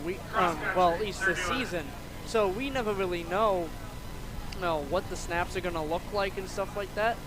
So it's just throughout the game, they're basically just trying to build a chemistry with each other, just trying to get it right throughout the game, and that's not really a recipe for success. And Madison, you probably saw it the last couple of years with the football team. It's hard to get the backups practice reps. Oh, yeah. It's trying to make sure that they can make sure that your players, your main players, that they can have the play correct and trying to implement your backup players. They know the plays, but they don't know as well as the players that we have already. The main ones that know what they're supposed to be doing. All right. Second down and 8. Start of the second quarter. Parker Johnson hands it off up the middle to Elton Rocky. He carries Malachi Gold for a yard or two. It's going to be third down. And that's a fine play call. Not much yardage there, but it's a decent third down. And knowing how they're operating on offense, you can just go direct snap with Parker Johnson or Tyson Ross and just let it run, knowing how their interior blocking has been. Yeah, it's going to be about a third down and 8, ball marked at the 12-yard line. So not much there on that last play. But you hear about it in all levels of football. As Madison was saying that, you get your starters all the reps in so they know the plays backwards and forwards. It's really hard to integrate your backups to the same efficiency and proficiency. Here's Parker Johnson, takes the snap, inside handoff to Malik Jackson, but he tries to go outside and he's dragged down in the backfield by Logan Ray. I feel like on that kind of situation, although I just mentioned it like a direct snap, go with a play that you've gotten the most yardage on the most, and that, it's a lot of handoffs, with Tyson Ross going up the middle. They'll be able to get a lot of penetration up there. You just got to go with what works at that point. Don't overthink it. 4th and 13. Hyak can get a first down without a touchdown. They need to get inside the 5-yard line. Clock running, 11:15 to go here in the second quarter. Hyak lead 24-0. Do you risk a pass here? I think the simple answer is no. I'm not a head coach. I'm not going to complain to me, but no. Ball marked on the near hash. Johnson takes the snap, looking to throw. He's got a man open, and George Harmon unable to haul that in. It'll be a turnover on downs, and Sound Christian gets their first stop of the night. Now, hear me out on the passing, okay? It was not a bad pass by Parker Johnson by any means, but the slippery ball and kind of the sight may be a little bit off, but ultimately it's George Harmon wide open. He had Tyson Ross down the left sideline wide open late as well, but he had clearly decided to go to George on the play. Again, with 8-man football, different formations allow for different receivers to be eligible. And George, normally an offensive lineman, he was eligible on that play based on the formation. All right, so Lester at quarterback, out of the shotgun. Everybody on Sound Christian moves, and I think we're going to have another false start. And yes, so it'll be 1st and 15 back at the 11-yard line. 10:49 to go here in the second quarter. Hyaks with a 24-0 lead. They got it started thanks to a Parker Johnson touchdown run. Tyson Ross has added one. The Hyaks have been playing excellent defense tonight as well, swarming to the ball. Wallum shows blitz. He's in the backfield, just misses Lester. Dakota Russell forces the fumble, and Elton Rocky's there to recover it at the 14-yard line. the pursuit from the Hyaks was not bad there. Just one, being able to get into a decent stance to make the tackle. So he had some missed tackles, but then just being able to punch the ball out. I'll say it. I've said it many times. I'll say it again. It's a slippery ball. You got to hold on to it. Turnovers is a killer in these kinds of games. And Lester, it looked like it was a good play. He Yes. was going to pick up some good yardage on that play, and Dakota Russell swoops in, punches the ball out. Elton Rocky swims in like Jaws and grabs the ball. I need you to not make that reference again. That was bad. Like I said, the portal to another dimension's opened at the 35-yard line. Anyway, ball at the 13-yard line. 1st and 10 for the Hyaks. Gavin Stevens in motion. Johnson at quarterback. Out of the shotgun. Tyson Ross in the backfield with him. Takes the snap. Quarterback run all the way up the middle. Has blocking. Looking for the end zone. He won't get there, but he's tackled out of bounds at the 6. Although, a lot of, obviously, every play call up until that 4th down was running plays. Spreading the defense out can give you a lot of different options, and even though they're expecting run, spreading them out is going to spread the field a lot more. You can get different players and different personnels if you put 2 receivers out there.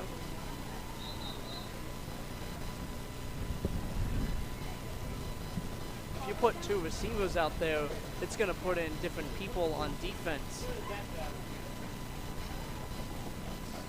So Hyaks with the ball inside the 10-yard line. 2nd down and 3 at the 8. Johnson, a quarterback, 2 receivers to the right. Tyson Ross in the backfield. Gavin Stevens in motion. And I think he got the Lions to jump. Yes, he did. Hard count got him, and it's a free 5 yards and a free 1st down. The Hyaks are amazing at that and get them to move. And I think as well, that's going into it as well, just I think they're just kind of flustered right now, Sam Christian, and although, they're trying their best on defense, they're trying to do everything they can to stop, but, these injuries, especially, I don't know when Connor Rousseau got hurt, but it's definitely affecting how they're playing. So Hyaks knocking on the door. 1st and goal at the 2-yard line. Johnson at quarterback takes the snap, bobbles it, has to dive on the ball at about the 4. So first real miscue on the snap, and it was a good snap. Johnson just tried to take off before he caught it. Encouraging sign on the far sideline. Sam Hunt is on his feet. He's standing over there with the coaching staff and his teammate, who's not playing tonight, Connor Rousseau. I don't know if we're going to see him again tonight. However, it's a good sign that he is standing up and hasn't been taken to the locker room. If he's able to become healthy enough to play, it obviously depends on the score and when, but it can definitely impact the ball game. 9:30 to go here in the 2nd quarter. Hyaks up 24-0. Ball marked on the near hash. Gavin Stevens in motion to the right. Johnson, a little bit of a quarterback counter, tries to reverse his field, and he's going to get dragged down in the backfield once again by Logan Ray. And Logan Ray has become a menace here in the 2nd quarter. A lot of these empty sets are starting to become a little bit predictable when it comes to knowing that they're going to try to run the ball. If you're going to do jet sweeps, they're going to contain the edge of its Malik Jackson. Something that they do on jet sweeps very well is if you have the outside blocker, so it's, you're using the tackles a little bit more as to contain the edge. But the Hyaks, every single time they try to go outside, it's not worked particularly well with Malik Jackson in particular. So 8:40 to go here in the 2nd quarter. Hyaks have a 3rd down inside the 10-yard line. Malik Jackson in motion. Burker Johnson gives it to him on a jet sweep, looking for the edge on the left side, lowers the shoulder, gets inside the 5, but he's going to be short of the goal line. So it's going to be 4th and goal at the 2. Of course, it says it doesn't work, and then it works. Okay. You're just the opposite of Jerry. Jerry can call it. You just make it not happen. Right? Yeah. So, well, you run it up the middle enough times, they forget to cover the edge. Yeah. All right. So I'd really like to see the Hyaks go up the middle here rather than try to get out on the edge. But the right side seems to be where all the yardage is right now because their ball's marked on the near hash. Hyaks traveling right to left with the wind at their back, if you want to call it that. Johnson takes the snap, gives it to Tyson Ross up the middle, fighting for the goal line. Did he get there? No. It's going to be a turnover on downs. Ball spotted just outside the goal line. I do not mind the play call there going to Tyson Ross there on just a little handoff. But the only good thing is being stopped at the 1 or 2 yard line is that you're putting Sound Christian in a terrible spot right now, you know, being backed up at the goal line. Absolutely, and the way Adam Wallam's been crowding the line and shooting the gaps on a middle linebacker blitz, you know, safety is a possibility here, and you cannot let them go the length of the field. They have Melvin Curria in the game, and that's going to be a safety thanks to Tyson Ross. Safety will add 2 points to the Hyak score. The Hyak's jump off the defensive line has blown away this offensive line in so many ways, and they would just be able to get quickly into the backfield more times than not. And it's just been a dominant performance so far. The way they have been getting into the backfield right off the snap, as you mentioned, it really disrupts the Sound Christian offense. That time they handled the snap, they didn't handle the front for the Hyaks, and it's a safety. 26-0 is the score, 7:55 to go. Hyaks didn't get a touchdown on their last possession, but as you said, taking over at their own 2 yard line, put Sound Christian at a disadvantage, and now they're going into the wind, and now they have to kick off. Oh, Lord. So they'll kick off from their own 20 yard line, the free kick. Again, 26-0 is the score. Hyaks with the lead, 7:55 to go here in the second quarter. And as we've been talking about all night, the weather has been the biggest factor. The Hyaks have responded and done well with it. The Sound Christian Lions have not. Now, I will give the North Beach Hyaks High School Band a lot of credit for sticking it out in this weather. They've been playing all kinds of stuff tonight. Oh, and one of the officials just slid at that portal to another dimension I talked about, but he's still with us.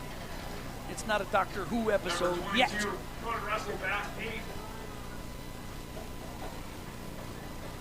For those listeners who know Doctor Who, if you know, you know. So, Sound Christian about to kick off, and the ball fell off the tee, so I'm not sure. It should have been an offsides. And Sound Christian recovers the ball after it hits a Hyak. I'm not sure why a penalty marker wasn't thrown on that. Whistles were blown, I thought I heard a whistle too. However, Hyak's defense is back on the field. Sound Christian with the ball at the 30 yard line. I'm not entirely sure just what happened on that play. So, as color commentator, my analysis on that is what? So, when I hear whistles blow, you say penalty, you I think heard it the be whistle dead. too. Yeah. All right. So that should have been like a mulligan or something. Should have been a do-over. I don't know. Anyway, Sound Christian with the ball at their own 30-yard line, moving left to right. Hyak show blitz. It's an inside pitch to Bonomo, and he gets a couple of yards over the left side before he's bumped out of bounds on the far sideline. There's a creative little end around there, and it's just, just trying to mix up the offense at this point. Just try to show them different looks, and nothing too crazy. But at the same time, you gotta get the timing right if you're Sound Christian at this point. They tried that earlier and it ended in disaster. So they got it right that time and picked up about 3 yards on the play. Second down and 7 at their own 38.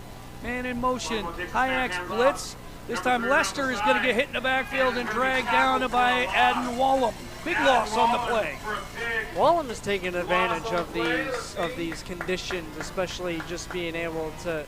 A lot of these Hyaks are coming in faster than Sound Christian. They've been able to get that first step off the line of scrimmage quicker than they have, and so just being able to wrap up at the point of attack, and the tackling tonight, besides a couple exceptions, has been pretty darn good. Looks like about a 3rd and 14 at this point. Ball marked back at the 27-yard line of Sound Christian. They got to get out to their own 40 for a first down. And Wallum has been blitzing on almost every play here, and they have no answer for him. And here he comes again, and this is blown up in the backfield. But this time, Bonomo gets loose down the right sideline. Ross in pursuit, pushes him out of bounds in Hyak's territory, back at the Hyak's 40-yard line. It's one of the only times so far when the Hyaks blow up something in the middle, get great penetration, but the edges not so much. And because of that, the quarterback was able to roll out, Lester was able to roll out to the left with all sorts of space in front of him. And luckily that wasn't a touchdown, but he got the speedy guys on the Hyaks defense to stop that. You know, once you get past the first level when you're crowding the line of scrimmage, there is a lot of green grass out there, and Bonomo found it. Or excuse me, that was Greenwood. Oh, Greenwood found it, and Greenwood takes the snap, gives it to Lester in the backfield, and Adam Wallum's all over him, drags him down at midfield, but this is going to get marked at about the 47 or 48. Wallum's shaking up a little bit on the play as Lester landed on him, but Wallum's back up. And again, Adden has been a menace tonight for the Hyaks on defense. In their favor, that is. I have a feeling when it comes Halloween time, it wouldn't. Adam Wallum, if he doesn't dress up as some sort of serial killer the way he's been playing, slasher. I don't know. I feel like Michael Myers is just standing there in number 6 right now. Yeah. Haddonfield, North Beach, doesn't matter. I don't know whether down markers marked first down, so it is actually second down and long. They got to get to the 30-yard line for a first down, and there's that inside handoff to Bonomo, but Parker Johnson's there to make the tackle this time, and it's going to be a loss of about 2 on the play back to the 49-yard line. And there's another injured Sound Christian player. And it looks like one of their interior linemen. They didn't catch the jersey number. Madison, you might have to suit up for Sound Christian tonight. Yeah, I don't want to go against their team, thank you. Well, Running that 11 personnel shotgun, and that's all they have been doing. They've been just doing jet sweeps and reverses out of calling it. a personal foul against the Hyaks, so that's going to, we'll see what they do here. They don't always give automatic first downs on such plays, so we will see what they call. Well, it's a number 51, and we don't have a name for that. No, we don't. Dude McDude. Unless it's Logan, who wears number 50 normally. Right, but Logan's been out there making plays, so there is a number A different 50. Logan. There's a Logan Kelly, and then a Logan, I do not know how to Logan pronounce Ray. Yeah, so that could be Logan Kelly. But we don't have a 51, so As you like to do, you make it up on the go. right, so it's 3rd down and 5 after the 15-yard penalty. It is not an automatic first down, which is unique to high school football. 26-0, Hyaks lead, 5:22 to go here in the second quarter. Homecoming festivities coming up at halftime, then the Hyaks will get the ball to start the 3rd quarter. Sound Christian players dropping like flies tonight. That's putting it lightly. Melvin Curria is in the game, 8th grade player, 5'9", 135 pounds. He wears number 34. Avila split wide right. They have not even thought about throwing the ball tonight. Another blitz on the play. There's Bonomo on the inside give this time. He's going to have the first down and more, dragging tacklers all the way down to about the 26-yard line of the Hyaks. Noah, they're going to have to figure out how to stop that play because it's worked on this drive. And when we look at Bonomo here, you know, the size 5'5", 140. He's not the biggest, but definitely kind of a bowling ball, especially with how he's built. So we can bounce off tacklers pretty seamlessly. And he is also the leading sack leader as well with 3. So they've been running that play to him to the left side. It's not a true jet sweep. It's an inside handoff. And early in the game, it was horrible. And here it is again. And this time, George Harmon slings him down for a loss on the play. It's either they do the jet sweep out of it, or they either do an end around out of it, and they can do one of the two. And that's their only play calls right now. And they haven't, you know, let either Greenwood or Lester throw the ball yet back there. So this might just be their offense. You know, and those plays are working right now. If they can find success, good on them. But the Hyaks need to get some stops. 2nd down and 15, ball marked outside the 30-yard line of the Hyaks. Sound Christian on the move. This is their best drive of the night since the opening drive when starting quarterback Sam Hunt got hurt out of the shotgun.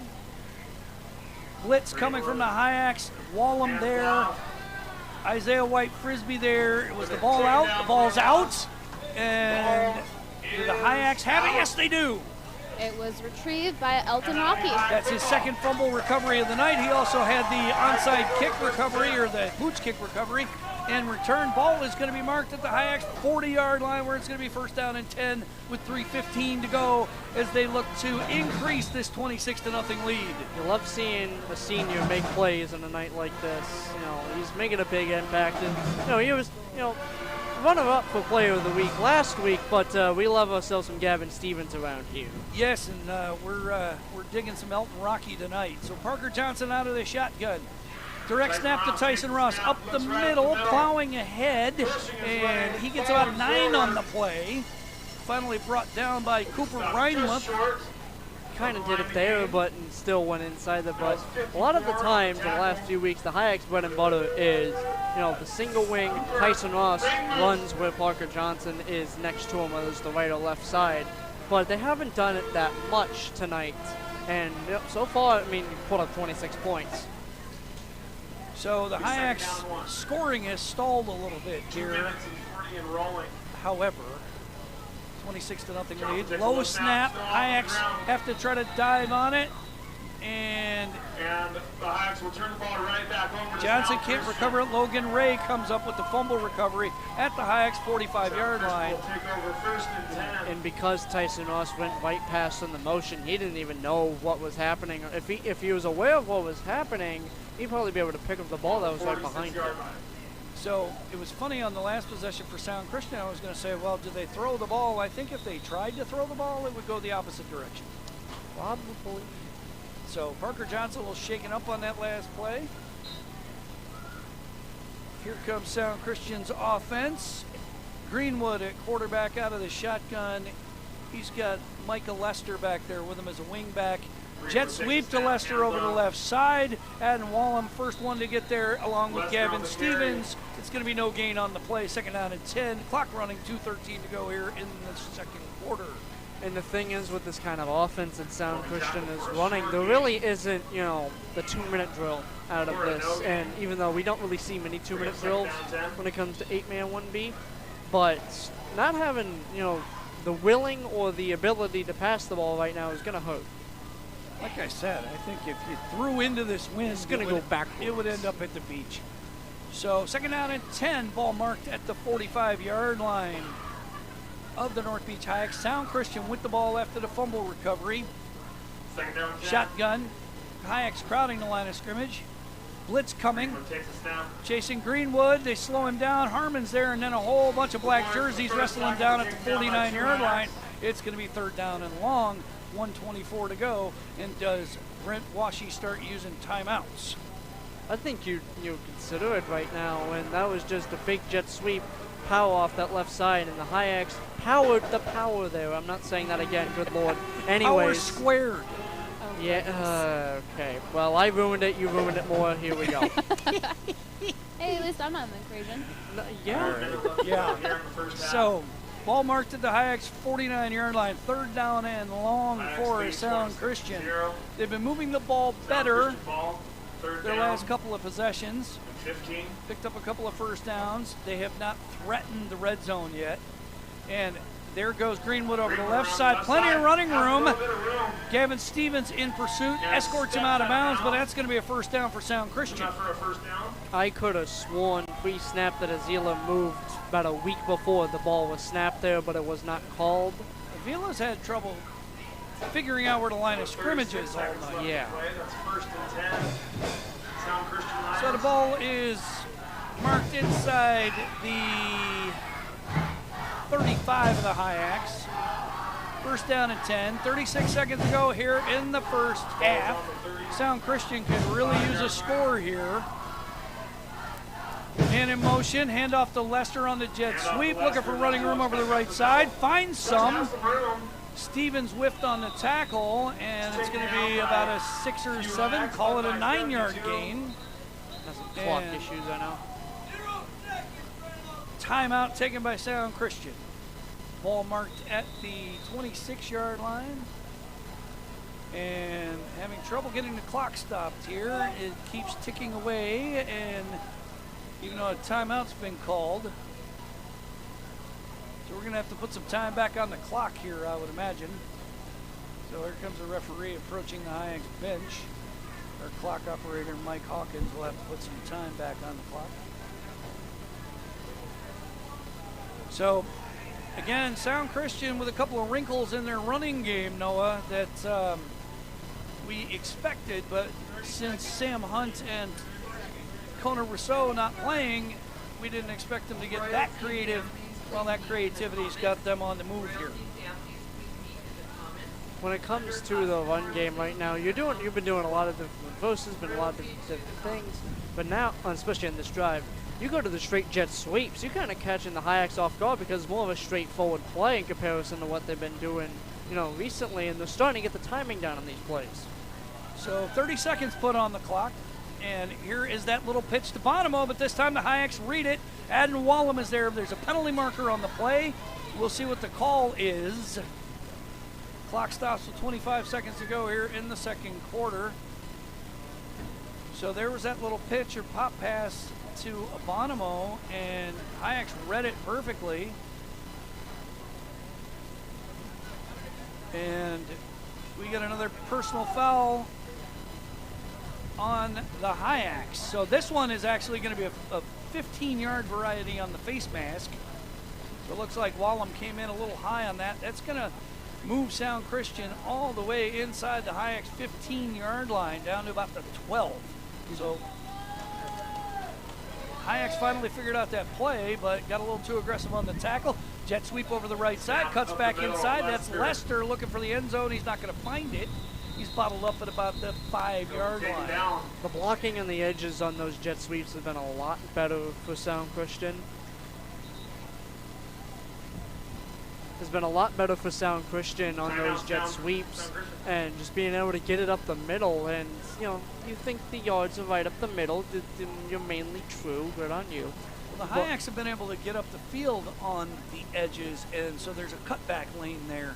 If they miss the tackle in the backfield on the middle linebacker blitz, there's a natural running lane that opens up. Right. 11 seconds to go. Sound Christian coming out of a timeout here. 26-0. Sound Christian desperately needing a score here. Hyaks will get the ball to start the second half unless there's some kind of onside kick chicanery. And You're just going to say into existence, so. I know. That's what I'm And saying. now we've got a penalty on North Beach. Head coach Brent Washy's out on the field arguing with the officials. And we'll see what the infraction is here. Penalty flag has been thrown. Very aggressively, I might add. Very, and I'm not sure what head coach Brent Washy's beef with the officiating or otherwise is here. But we've had a couple of, hate to say it, a couple of missed calls by the officials tonight. And I think head coach Brent Washy. It was just them yelling for him to get off the field. Yeah.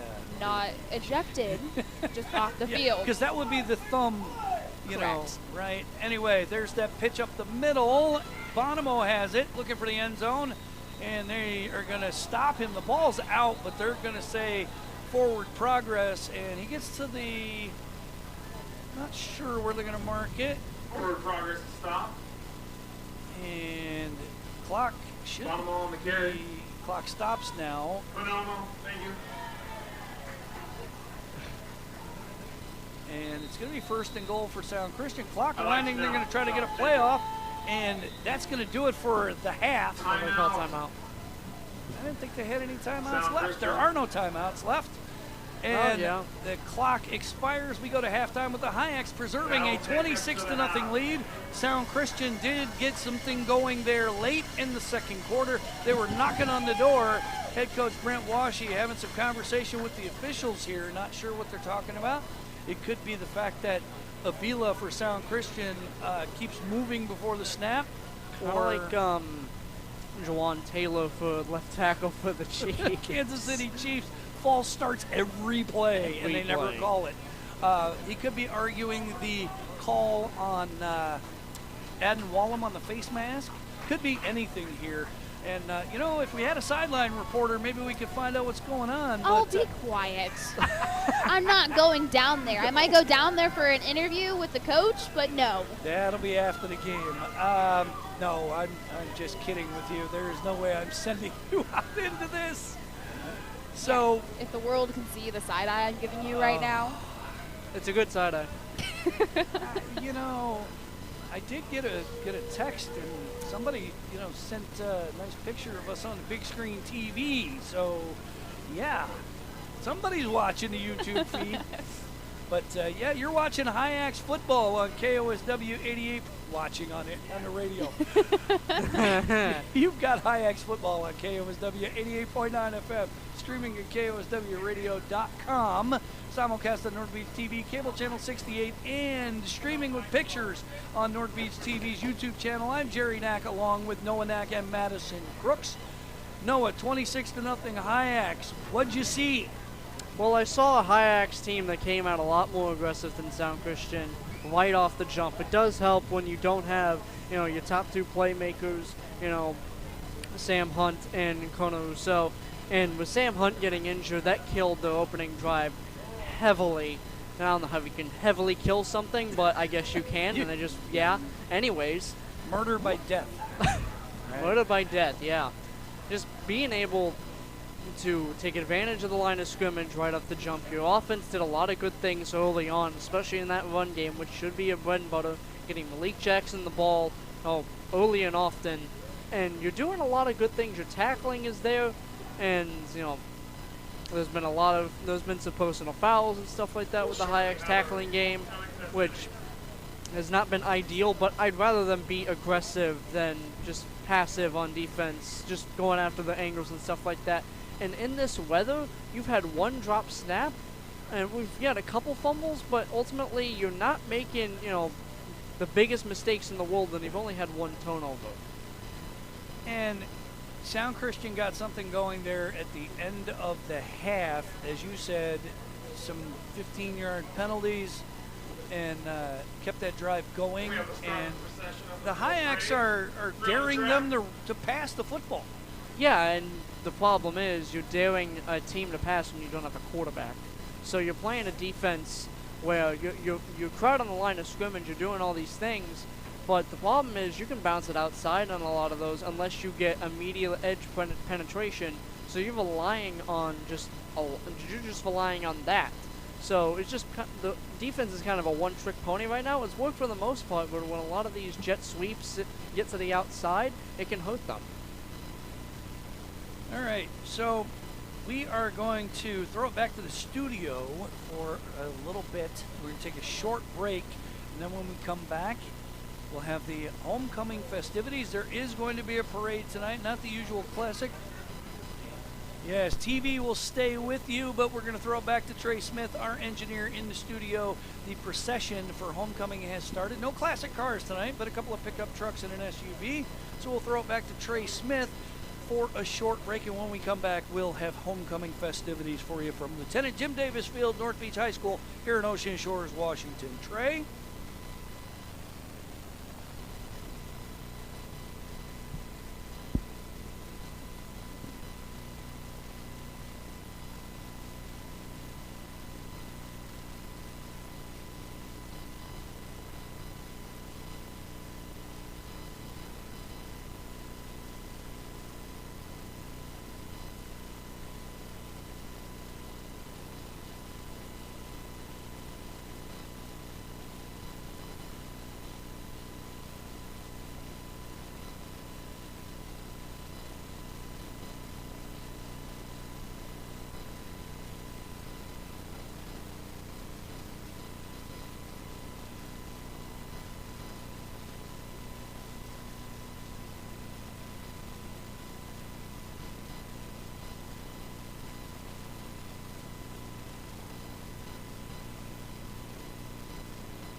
Clover Bishu with mom Ada.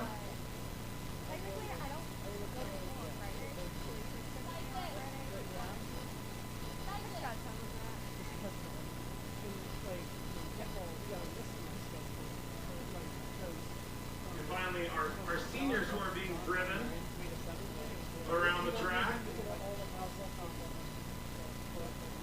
We have Prince Evan Barron in the first car with mom Kristen, stepdad Christopher.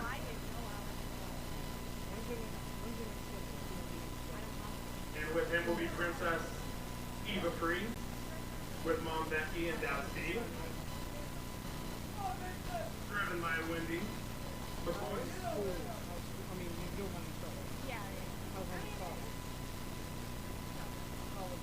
In the next.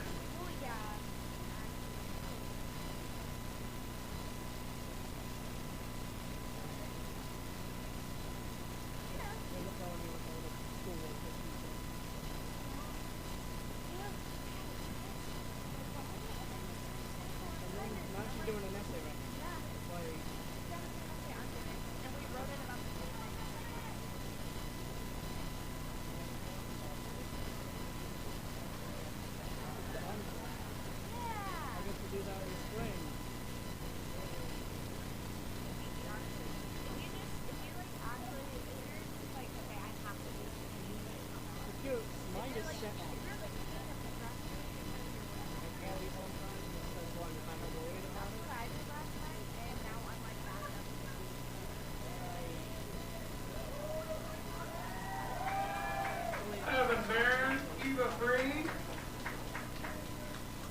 Could the Hyak students that are on the corner there get up into the stands and clear some room, please? On the corner, get into the stands and clear some room, please. Anna Eastman. Anna Eastman, could you guys all get off the rail so we can get some more people on the front? Thank you.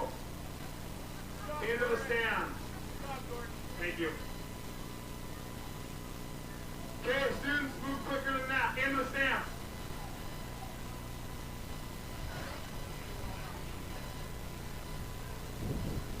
So we have Princess Eva Free. Thank you, Trey. Much appreciated. Prince Evan Barron. Welcome back to Hyak's Football on KOSW 88.9 FM, streaming at KOSWradio.com, a simulcast on North Beach TV, cable channel 68, and broadcast with pictures tonight on Conrad. YouTube. So Daryl Prowse, our executive producer tonight for television. Trey Smith, our engineer in the studio, had to get the station back on the air.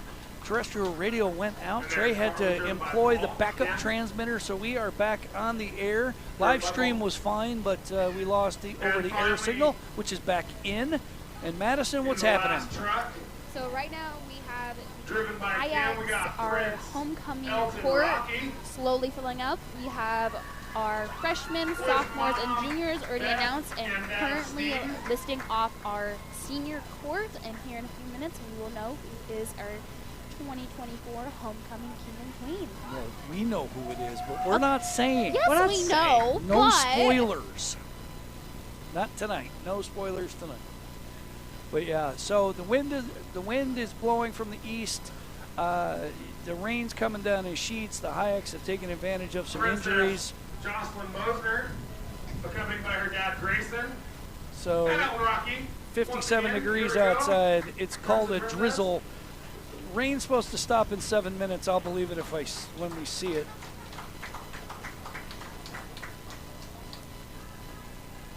So thanks to everybody who's tuned in tonight, both for pictures and audio. Cole's cue.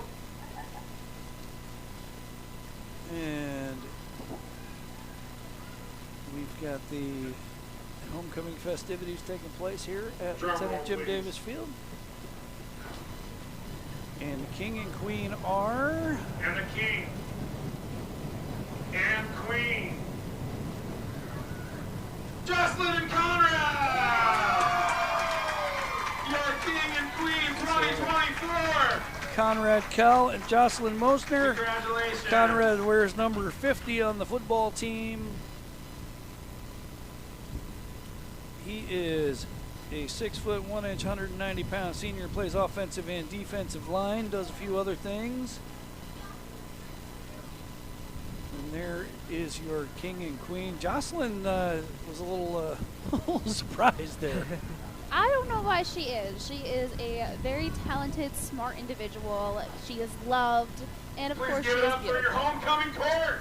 Yeah, so Conrad was pretty excited by it, and Your king and queen, Jocelyn and Conrad. Definitely will get some good photos of him tonight. absolutely. Good for them. So now they got to keep Sound Christian from coming back in this ball game. So we had an abbreviated parade tonight. We had a couple of pickup trucks and an SUV. Normally, it's classic convertible cars. I was part of the homecoming court for the past 2 years, and I got drove by Mr. Paul Schultz each I year. remember that. We got to ride in these classical cars, and unfortunately this year during our town homecoming parade, that wasn't happening. We had school buses and pickup trucks where the high school were supporting the homecoming parade. And I wonder what is happening, and I hope that we can continue the tradition of having old-fashioned cars, because that was a really great impact for these kids to drive in. It was a lot of fun being able to be in one of those cars again, because I used to do that with my grandpa when I was younger. And last year, the outpouring of Hyak alumni was tremendous. I was stunned by how many people were here for that homecoming game a year ago. And this year it was done a little differently. 2 separate homecoming type events. We had the 100 years of Hyak's, you know, dating back to 1924 and the founding of Moclips High School, and then that school closing in the late 80s, and then North Beach High School becoming a thing. That was held in late September against Tahola. The Alumni Association put that on. This is the official North Beach High School 2024 homecoming. And so Hyak's poised to win their homecoming game, and as Madison said in the first half, ultra important to win your homecoming game, especially when it's paired up with senior night. And when you have a senior as who is also a football player on the team to become the king of homecoming, it seems that the football team likes to dedicate the win to that player. Oh. Well, it's looking like right now the clubhouse leader for KOSW Player of the Week is number 45, Elton Rocky, unless something changes. He's got a couple of fumble recoveries. He's got some nice runs, but the key play of the game, it set up a touchdown. He recovered a squib kick and returned it to the Sound Christian 30-yard line, and that set up a touchdown for the Hyaks. Hyaks lead here at halftime 26-0. And not only would it be great for them to get a win tonight, but a shutout would be even more spectacular, especially since Sound Christian, their 3 wins so far this season have all been shutouts. Now, the big news, something we did not know about heading into the broadcast, Kona Rousseau, the star quarterback for Sound Christian, 17 touchdowns on the ground on the season, 7 through the air, is not playing tonight. He did not suit up. Sam Hunt got the start at quarterback, and he was injured on Sound Christian's very first possession. He has not returned, and ever since then, Sound Christian's offense has fallen apart, and the Hyaks have been playing extremely aggressive defense. They've turned the ball over, Sound Christian, setting up the Hyaks with good field position, and they also got a safety when they weren't able to punch it in, but the turnover on downs took place at the Sound Christian 2-yard line, and North Beach was able to record a safety. So that's how we get to 26-0. Parker Johnson had a long run. It would have been a touchdown, but it got called back due to a penalty. Tyson Ross has found the end zone. They've been efficient on 2-point conversions. They converted all 3 so far tonight. Their offense kind of slowed down a little bit in the second quarter. Sound Christian found some footing late in the second quarter. What do you expect to see here in the third quarter, Noah? Well, I want the Hyaks to rev up what the offense was doing that in the first quarter, and just being able to run the ball efficiently, especially right up the middle, just having that, in your arsenal. A lot of the stuff that they were doing throughout, late in the second quarter, they're trying.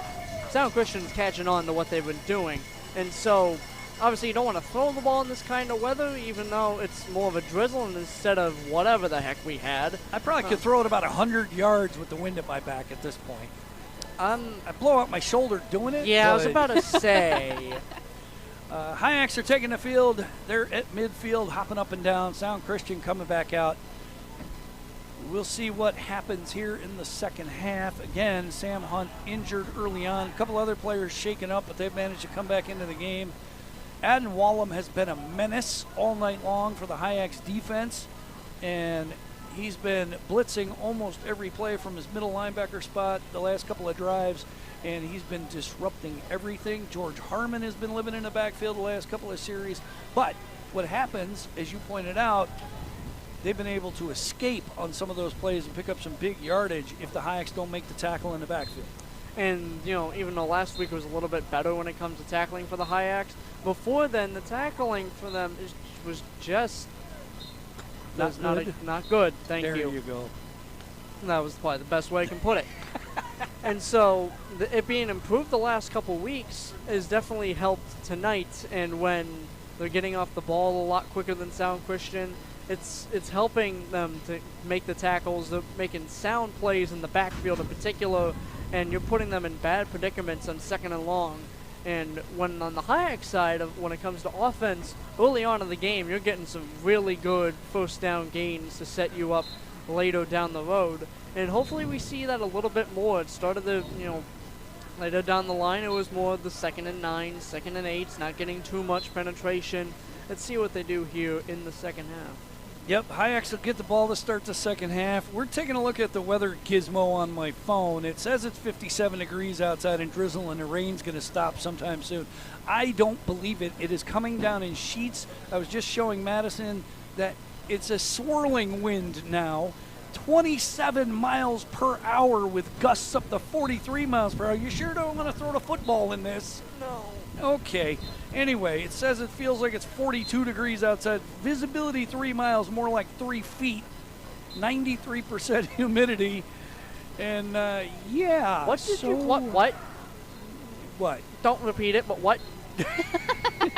Yeah, that makes total sense, Noah. We've had almost a half an inch of rain in the last 6 hours. 1 inch is expected in the next 24 hours. We've so had half an inch. I do not believe that. no, you go out there with a tape measure and some a ruler. malarkey. You see the puddles that are forming? I know. Alrighty, so getting some corrections on some pronunciations. That was the other thing we weren't going to go do in this monsoon, is go track down Sound Christian coaches for pronunciations. Normally I'm all about doing that kind of thing, but yeah. That'll just tell our listeners of how bad it is out there that you don't want to put me out there. No, I need a fan boat to go out there. This is no. Even if I had an umbrella, I could be like one of those where they pretend the wind's really in the umbrella unfolds the opposite direction. Now you would not be floating like Mary Poppins. You'd be No. swirling instead.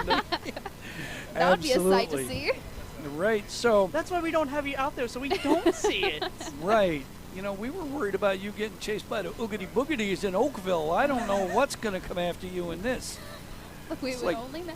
No, it's like John Carpenter's The Fog here. This is no. All right, so the Hyaks have chosen to kick off to start the second half.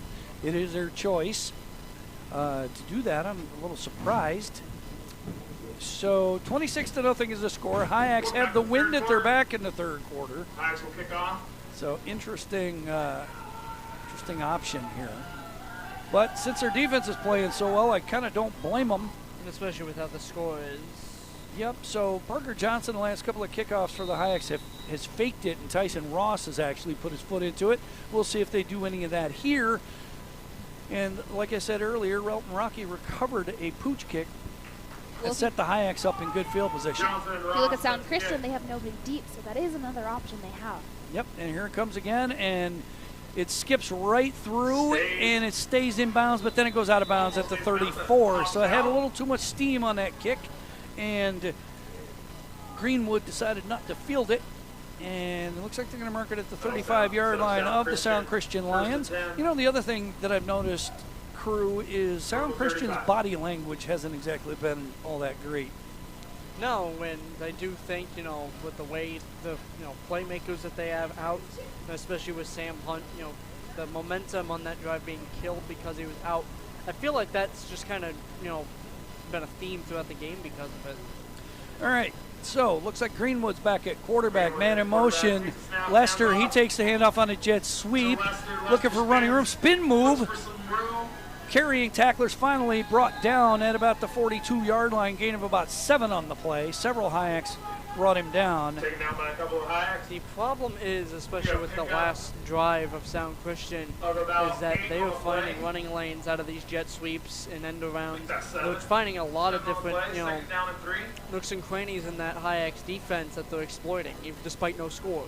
Hyaks have been playing a bit of a 5-3 look here with Adam Wallem blitzing out of his middle linebacker spot. Greenwood out of the shotgun. Lester in motion. Low snap. Greenwood gets away. He'll have the first down. Elton Rocky makes the tackle at about the 47-yard line. Gain of about 5 or so. As you mentioned, out of that 5-3 look, you can do a lot of different things. And usually at the 5-3, you're crowding the line of scrimmage. But it's kind of like a 6-2, knowing the way Adam Wallem's just kind of up on the line of scrimmage right away. So you're showing they're doing a lot of different things, defensively the last couple weeks. But tonight, it's just kind of just been mid-blitz by Adam Wallem. They're getting home. Well, they found something in the second quarter with Bonomo on some of these pop passes. Lester in motion, and it's that play to Bonomo, and he's got running room down the left sideline. Dakota Russell in pursuit. He misses on the tackle, and that's going to be a touchdown for Sound Christian. 53 yards. Back again with that end around, and they've had some success with it the last couple drives. But again, the Hyaks, there's nooks and crannies in there, and they're starting to be exploited. And a lot of these plays that we saw earlier in the game, when it comes to pursuit angles, when it comes to being able to be aggressive on the line of scrimmage, because of these play calls on the outside, they softened up a little bit because they're not so aggressive at the line. So that was the play that Sound Christian started using in the second quarter. The first time they ran it, it ended in disaster and a fumble. But ever since then, Bonomo has been getting some running room, especially over the left side of the Sound Christian offense. 2-point conversion attempt coming. 26-6 is the score. 9:24 to go. Clock running for some strange, odd reason. Lester takes his snap, and he's not going to get there. 3 or 4 Hyaks in on the stop. 2-point conversion, no good. That's something the Hyaks have been pretty consistent with all season, is preventing 2-point conversions. And as I mentioned earlier with Bonomo, is he's 5'5", 140 is kind of like his stature. He's not that big, but his build, he's able, and he's a lot faster than you think. So he's able to bowl over some defenders. He's able to get past you, obviously. So he's kind of been a little Swiss Army knife for this offense right now, doing a lot of different things with them out of that reverse in particular, end around, sorry. Well, he turned the corner and turned on the Jets, and he was gone down the left sideline. And I can kind of tell with some of the Hyaks DBs, they're flipping their hips a certain way, which is giving more of an alley towards the edge with Bonomo and a lot of other players when they try to go out on the edge. So you got to be a little more sound on defense if you're the Hyaks. They're respecting a pass that's not coming. Exactly. So the DBs can probably squat in the flat and not worry about backpedaling and chasing wide receivers. You got to respect it, but at the same time, they're not going for it. So you just got to play up on the line of scrimmage and you just got to be aggressive. And you got to know they're going into the wind, too, so they're not necessarily going to throw the football. That would not be the best plan.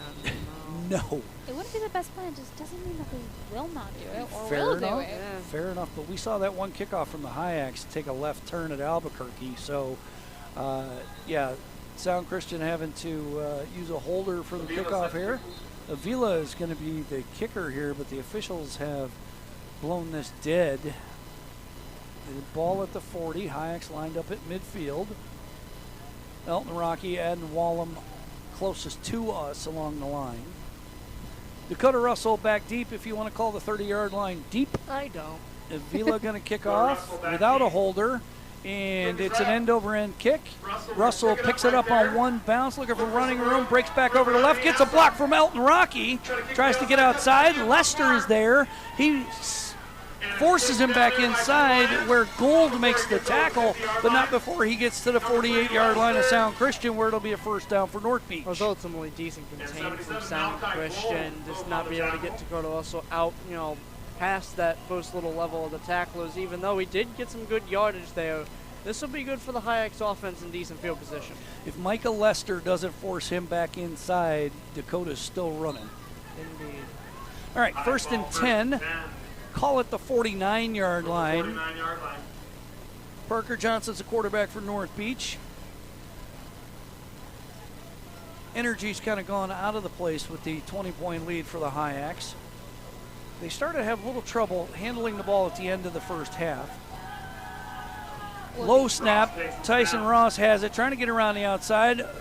Bonomo is right there to make the stop and force him out of bounds. And it's going to be 2nd down and long for the Hyaks. A loss of about 3 or 4 on the play. Sorry, Parker Johnson just kept kind of going upfield. They're not necessarily looking for a blocker. The Bonomo kind of came off late there, so Parker Johnson didn't have an opportunity to really block him until it was too late, and he was in the backfield with Tyson Ross. So call it a loss of 5 on the play. 2nd down and 15. Ball marked back at the 47-yard line of the Hyaks. Elton Rocky back in the game. And you said it in the second quarter. I'd like to see the Hyaks go back to what they were doing. They had all the success early on, running the ball up the middle and finding those running lanes. There was a lot of direct snaps with Parker Johnson. So shotgun, Apodaca wide left. Good snap this time. This time it's Ross up the middle, and he gets about 4. Gets some of that lost yardage back. It'll be 3rd down and 11. Fake a handoff to Rocky, go to Tyson Ross. It's not a bad little misdirection. I mean, not necessarily misdirection, but you're slowing the defense down a little bit. Pursuing might be a little odd, but not a bad run on 2nd down. 3rd and long, though. I honestly, even though you could spread the ball out here and go run with Parker Johnson, I'd want them to play in a phone booth here. That's how they play best. So Malik Jackson checks back into the ball game. He is the fastest player on the field. 5:04 to go here in the 3rd quarter. 26-6 is the score. Hyaks with the lead. Johnson, a quarterback out of the shotgun, takes the snap from Isaac Chi. Handoff to Malik Jackson, trying to get the edge. Gets outside, but he's pushed out of bounds after a short gain by Cooper Reinmuth. And there's the Muth chant. There's the Moose that we thought we were going to hear. Right. We were kind of saying it in pregame. So it's going to be 4th down and about 7. Ball marked at the 46. And we'll see what the Hyaks choose to do here. They could go for it. They have the wind at their back. They have not thrown the ball at all this evening. They have one. They have one throw, and it was a drop by... Yes, that's right. It was the pass to George Herman. He was open. I think it's about... So Tyson Ross in the backfield. Man in motion is Malik Jackson. They're trying to get Sound Christian to jump. They do not. They did that a few times in the first half. There's the snap. Tyson Ross looking to run the ball over the right side. Has running room, and he's pushed forward for a 1st down inside the 35. That's one of the only... We've never really seen a direct snap out of the punt formation to Tyson Ross, so we can take that to the outside. And he was just powering forward. They were kind of like one of those Marshawn Lynch runs that just getting the whole offensive line all the way behind him and just pushing him forward. Absolutely, because that was quite the collision. Madison noticed it, and 34-yard line. the Hyaks just got in behind Tyson Ross and pushed him for the 1st down. I mean, you could hear the collision of, I don't know what number from Sound Christian that made the initial impact with Tyson, but it was loud, and I hope he's okay. Yeah, Ross had some running room, but they played it well. Here's Malik Jackson up the middle, or is that Elton Rocky? Elton Rocky, excuse me. About 5 yards on the play. Ball marked at about the 30-yard line of Sound Christian. And the jet sweeps on the inside has definitely been successful for the Hyaks pretty much all year. And Elton Rocky's been the guy that's toting those for a while. And something I wanted to mention with Reinmuth, he is the leading tackler with 46 tackles. He is a beast, that guy. He can do a lot of things on that defense. 6 foot, 205-pound senior linebacker. Hyaks taking their time. 2:36 to go here in the 3rd quarter, taking the air out of the game. Making sure of all the ball handling and everything else. And here's a handoff up the middle, and That's Tyson Ross. He's going to be short of the first down here. Pick up of a couple. Third down and short coming up. I'm surprised in this game that they haven't turned to Tyson Ross more, even though he's gotten the ball quite a bit in the run game. Just being a bruising runner, even though fumbles have been a concern for him the last couple weeks, he's the most powerful runner on the team. I've said that the entire year. And with this kind of weather, slippery, you just slip right off him sometimes. Well, you saw it on the run for the first down. Third down and 4. Ball marked at the 28-yard line of Sound Christian. Hyak's lead 26-6. Less than 2 minutes to go here in the third quarter. Parker Johnson, the quarterback. Elton Rocky in motion. Jaden Apodaca split wide right. Johnson calls the signals. Looks like Sound Christian jumped, but they get back. Johnson looking for some guidance here, and we're going to get a timeout from Brent Washy, the head coach for the Hyaks. Even though the Hyaks have not scored in quite some time, and when it comes to, we've had some interesting clock stuff today, but the clock has been running in this third quarter, which has been good for the Hyaks. Yes. And even though you have still a 20-point game, and you might go into the fourth quarter still with that 20-point game, so time is on your side right now. Absolutely, especially the way the Hyaks play football, the way they ground and pound. That's what the single wing is all about, right? It's an instant running game in 8-man high school football. And the Hyaks have run the ball well this season. The problem has been putting the ball in the end zone. They've been great between the 20s all season long. Kind of reminds me of John Gruden's Raiders in the latest stints. They're great in between the 20s, but once you get in the red zone, oh boy. Yeah, it was an adventure. All right, so third down and 4. Hyaks need a first down here. 1:20 to go as the clock winds again. 1:20 in the third quarter, that is. Got another quarter to go, and Sound Christian's going to have the wind at their back. Man in motion is Tyson Ross. Option look. Parker Johnson keeps it. He's to the 25. He's going to be about a yard short, maybe 2. It's going to be 4th and short. Of course, the Hyaks will go for it here. They marked it at the 26, so only a gain of 2. 4th and 2 coming up. Less than a minute to go here in the third quarter. Regardless of score, this has been about a 7-minute drive, which has been huge for them. Absolutely. So they gave up their first score of the night, and I'm not surprised after the way Sound Christian moved the ball at the end of the half. Fumbled snap. Tyson Ross picks it up, and he's not going to get the first down. Tries to push forward. And Sound Christian player doing a little flexing. Cooper Reinmuth after making the tackle, but I think you got to look at the scoreboard. 15 seconds to go here in the half. Sound Christian will take over. About a yard short on that. If he doesn't drop the snap, he probably picks up the first down. Hyak has been running a lot in this third quarter.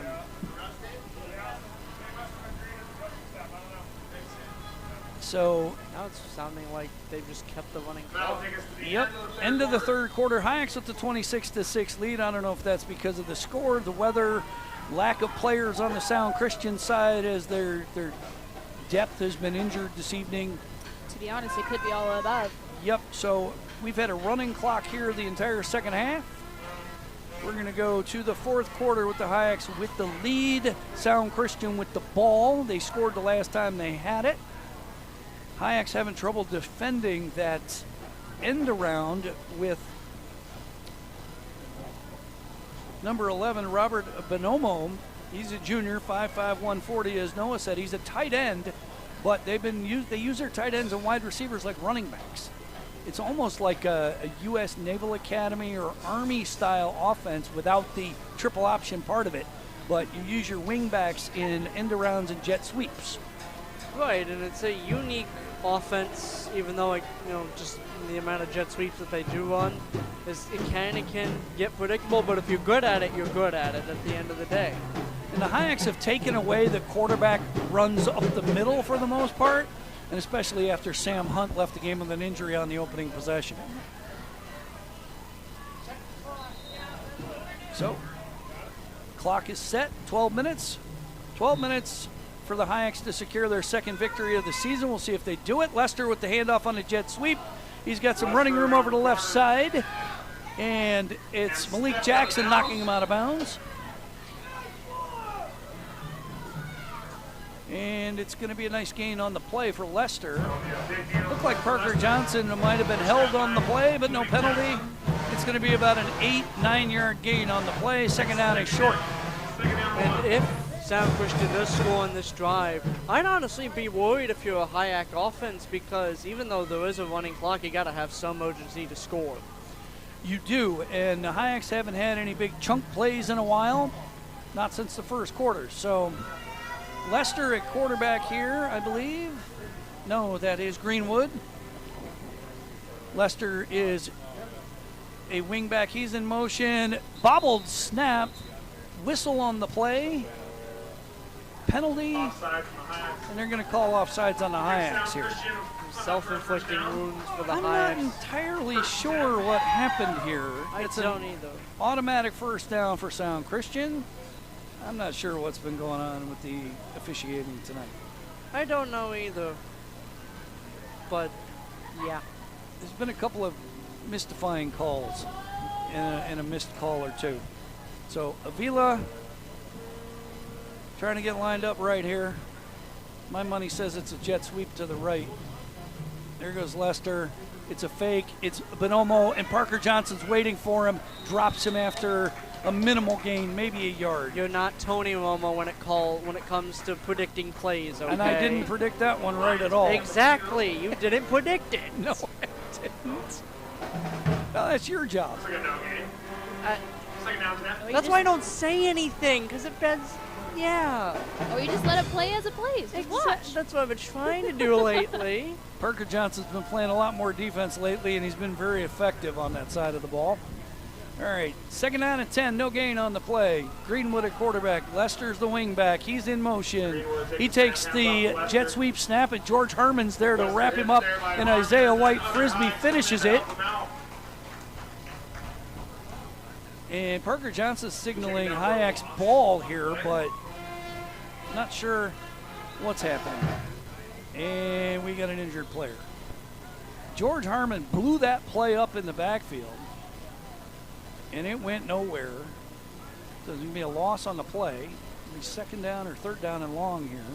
Or, yeah, third down and long. And I think that's Leicester.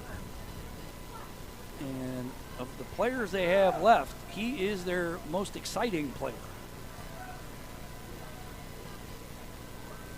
And he's rolling around. He's up. And he's going to jog off the field under his own power. You'd think with the amount of injuries, the Hyaks have some sort of, bounty gate going on. But no, I swear, no.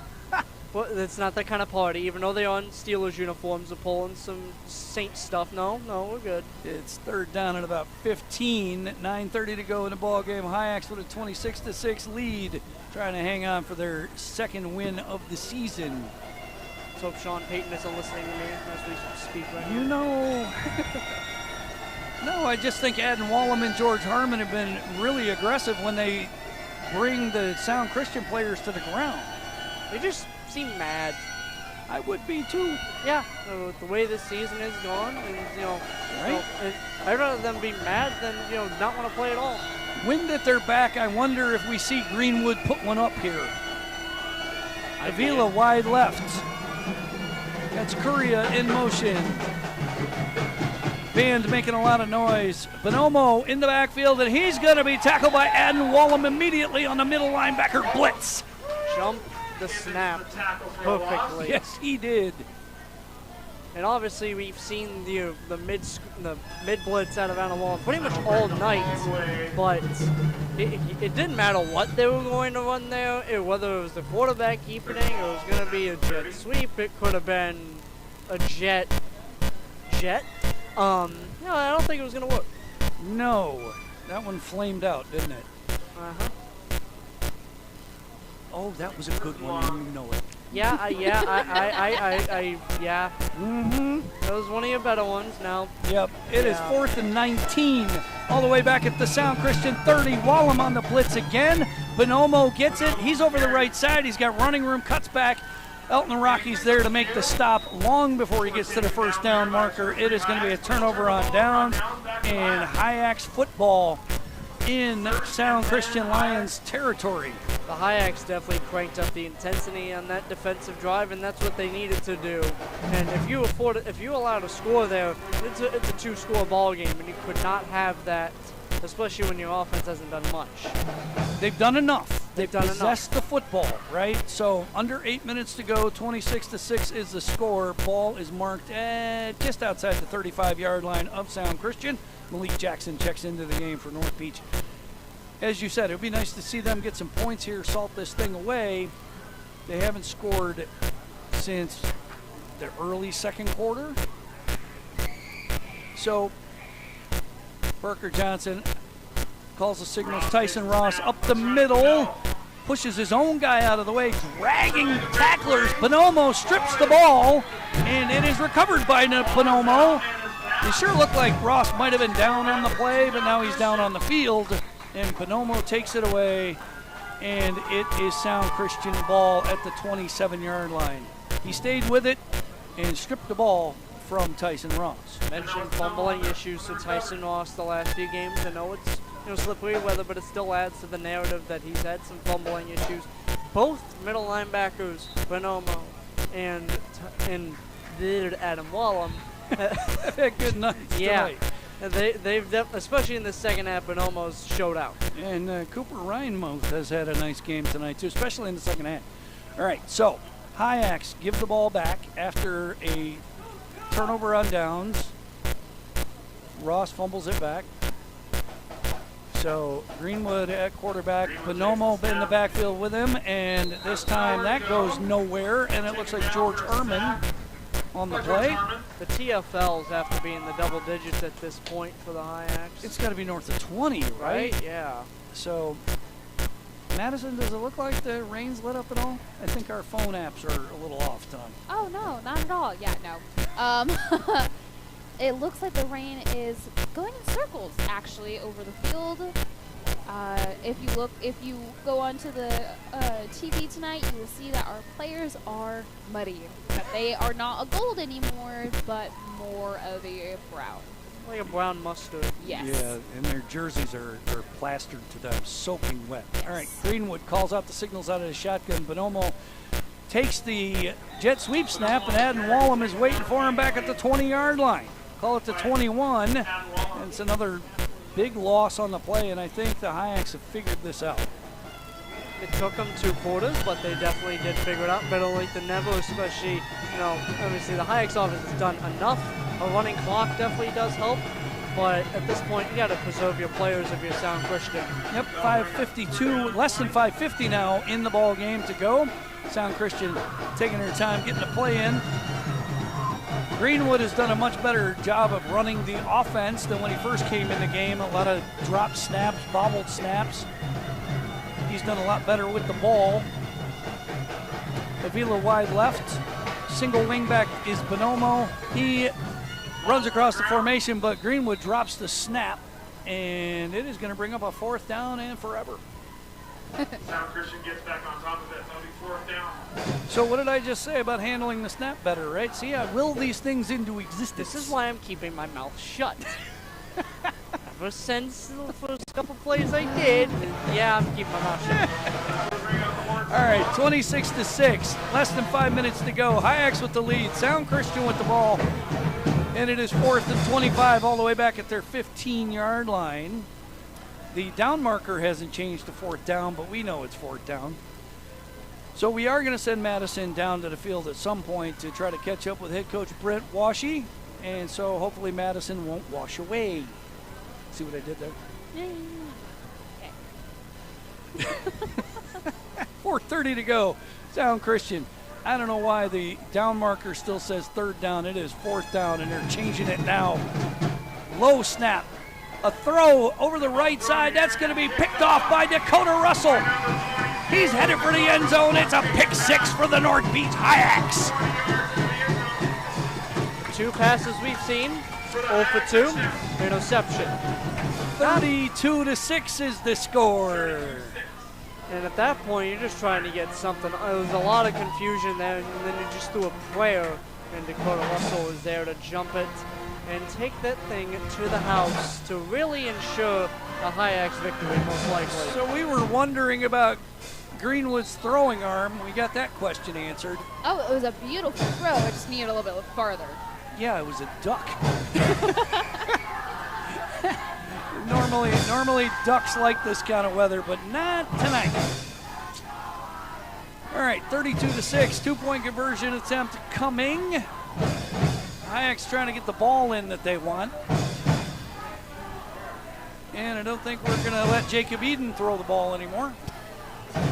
No. No.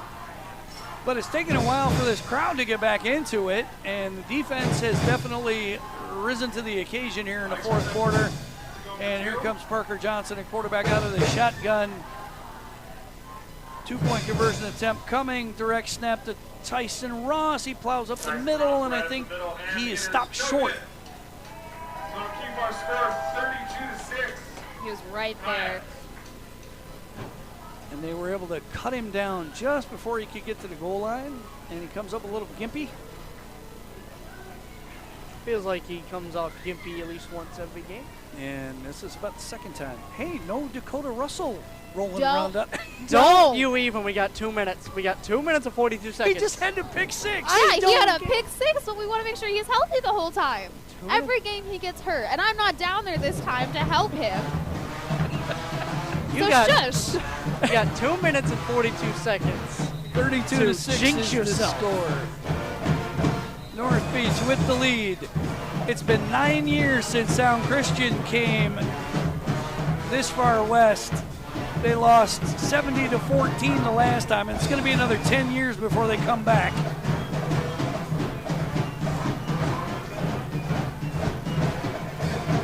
Everybody who's gotten into the game for North Beach tonight has contributed.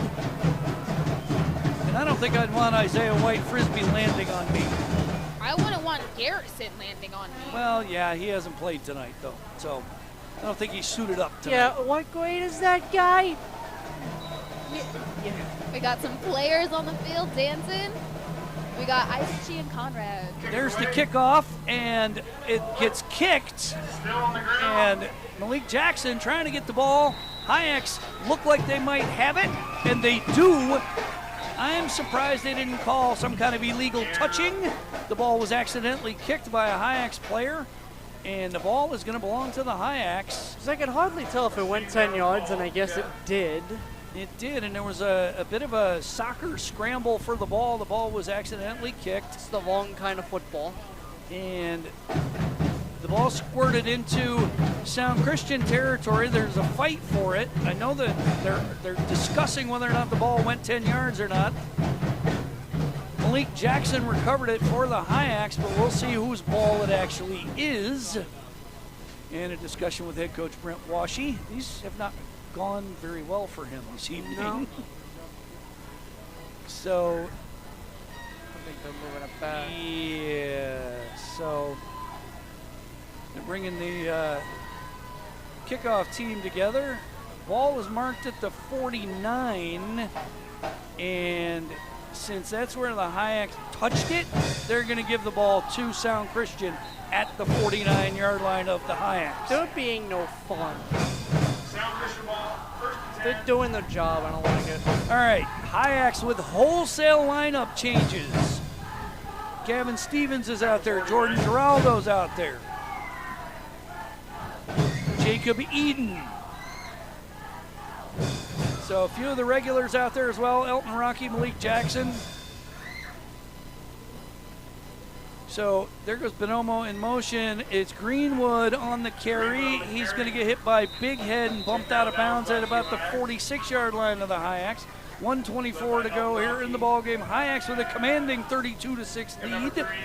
I'll make this joke before, but should I have the Hyaks defense on my fantasy team this week? Yeah, maybe you should have. Do you get points for tackles for loss? No, I don't think so, but I'll take turnovers and stuff like that. Maybe only 6 Absolutely. points, so. Second down and 7. All right, so we are going to send Madison Crooks down to the sideline to catch up with head coach Brent Washy post-game. that. And we gotta make sure she has all her accoutrement. And there's a snap, and it looks like a false start on the play. And that's exactly what it is. At least our official is very demonstrative tonight. There's been no ambiguity on what the calls have been. Can you not use big words, please, God? All right. My brain doesn't function that much, Mr. Author Man. Clock under 30 seconds. Bonomo in motion. Greenwood takes the snap, heads over the right side. This might be the last play of the game. He's got room down the right sideline. A lot of Hyaks in pursuit. Breaks a tackle, finally bumped out of bounds at the 10-yard line. I think that was Dorian Middlebrooks on the tackle. That will pump the fantasy stats up. Yes, and that's going to do it for the ball game. The clock goes to zeros. The Hyaks with a 32-6 victory on homecoming and senior night here at Lieutenant Jim Davis Field at North Beach High School in Ocean Shores. You are listening to KOSW 88.9 FM, the sound of the shores and the home of the Hyaks. Have a good night. This has been Hyaks football, and we're not over yet. We got a post-game show for you coming your way. 32-6 is the final score. Again, the Hyaks win on homecoming night and senior night. Big win for them. Second win of the season. They go to 2-5 on the season. They've got 2 more games left. Both of them road games at Chief Leschi and at Charles Wright Academy.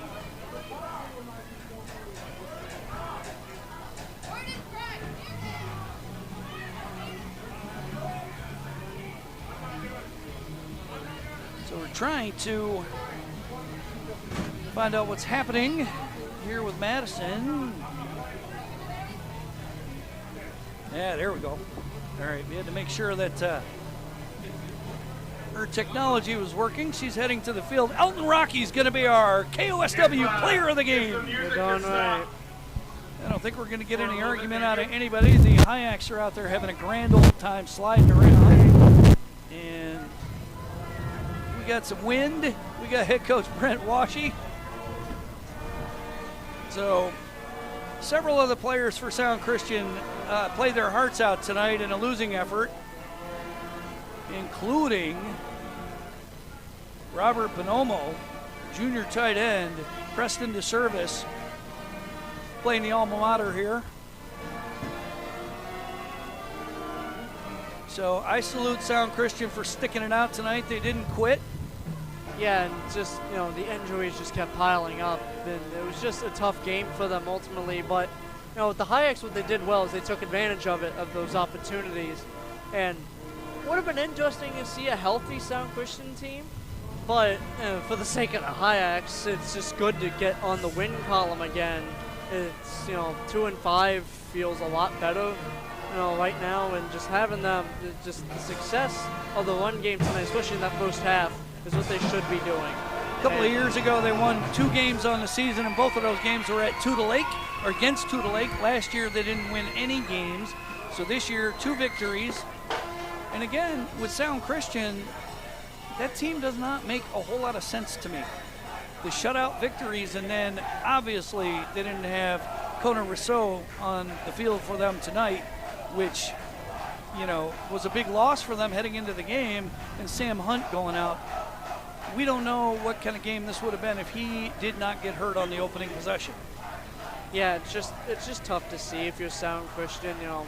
It's a very interesting team, but you lose Rousseau when you did, and then Sam Hunt, who was doing some good things on that opening drive.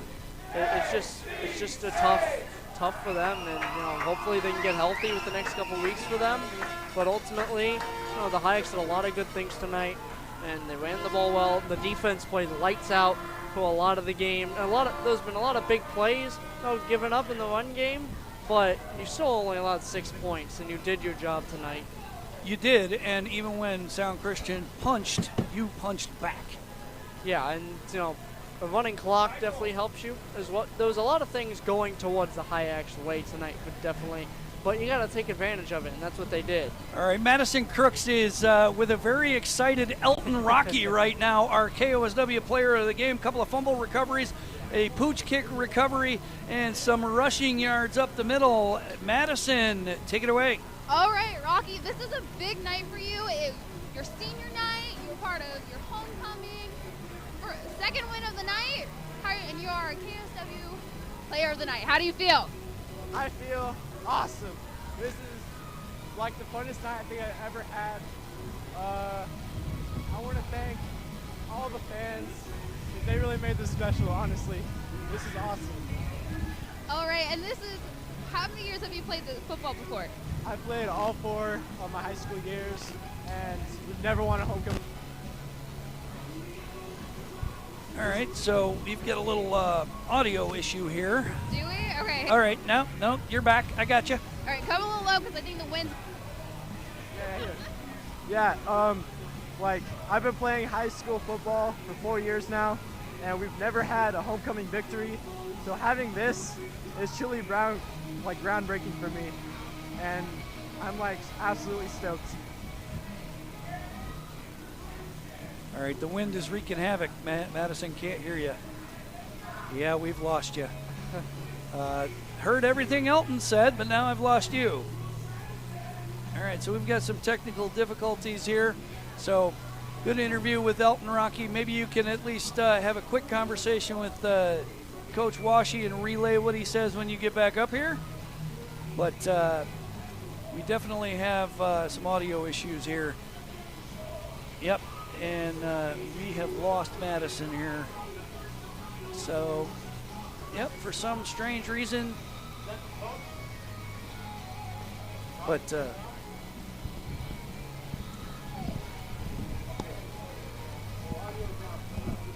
all right, let's try it again, maybe. Madison, can you hear us? Yeah, we can't hear you. Yeah, she's trying to come up to us. All right, yeah. So she's going to bring head coach Brent Washi up to the press box. So we'll put him on the headset and chat with him.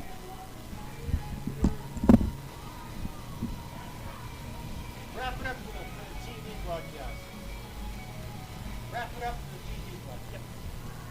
All right, well, for our TV viewing audience, for YouTube and everybody who's been streaming us, that's going to do it tonight from Lieutenant Jim Davis Field, North Beach High School in O'Shea Shores. Hyaks win 32-6. Special thanks to executive producer Darryl Prowse and his crew. Stay with us on the radio side for a post-game interview with head coach Brent Washi. And have a great night.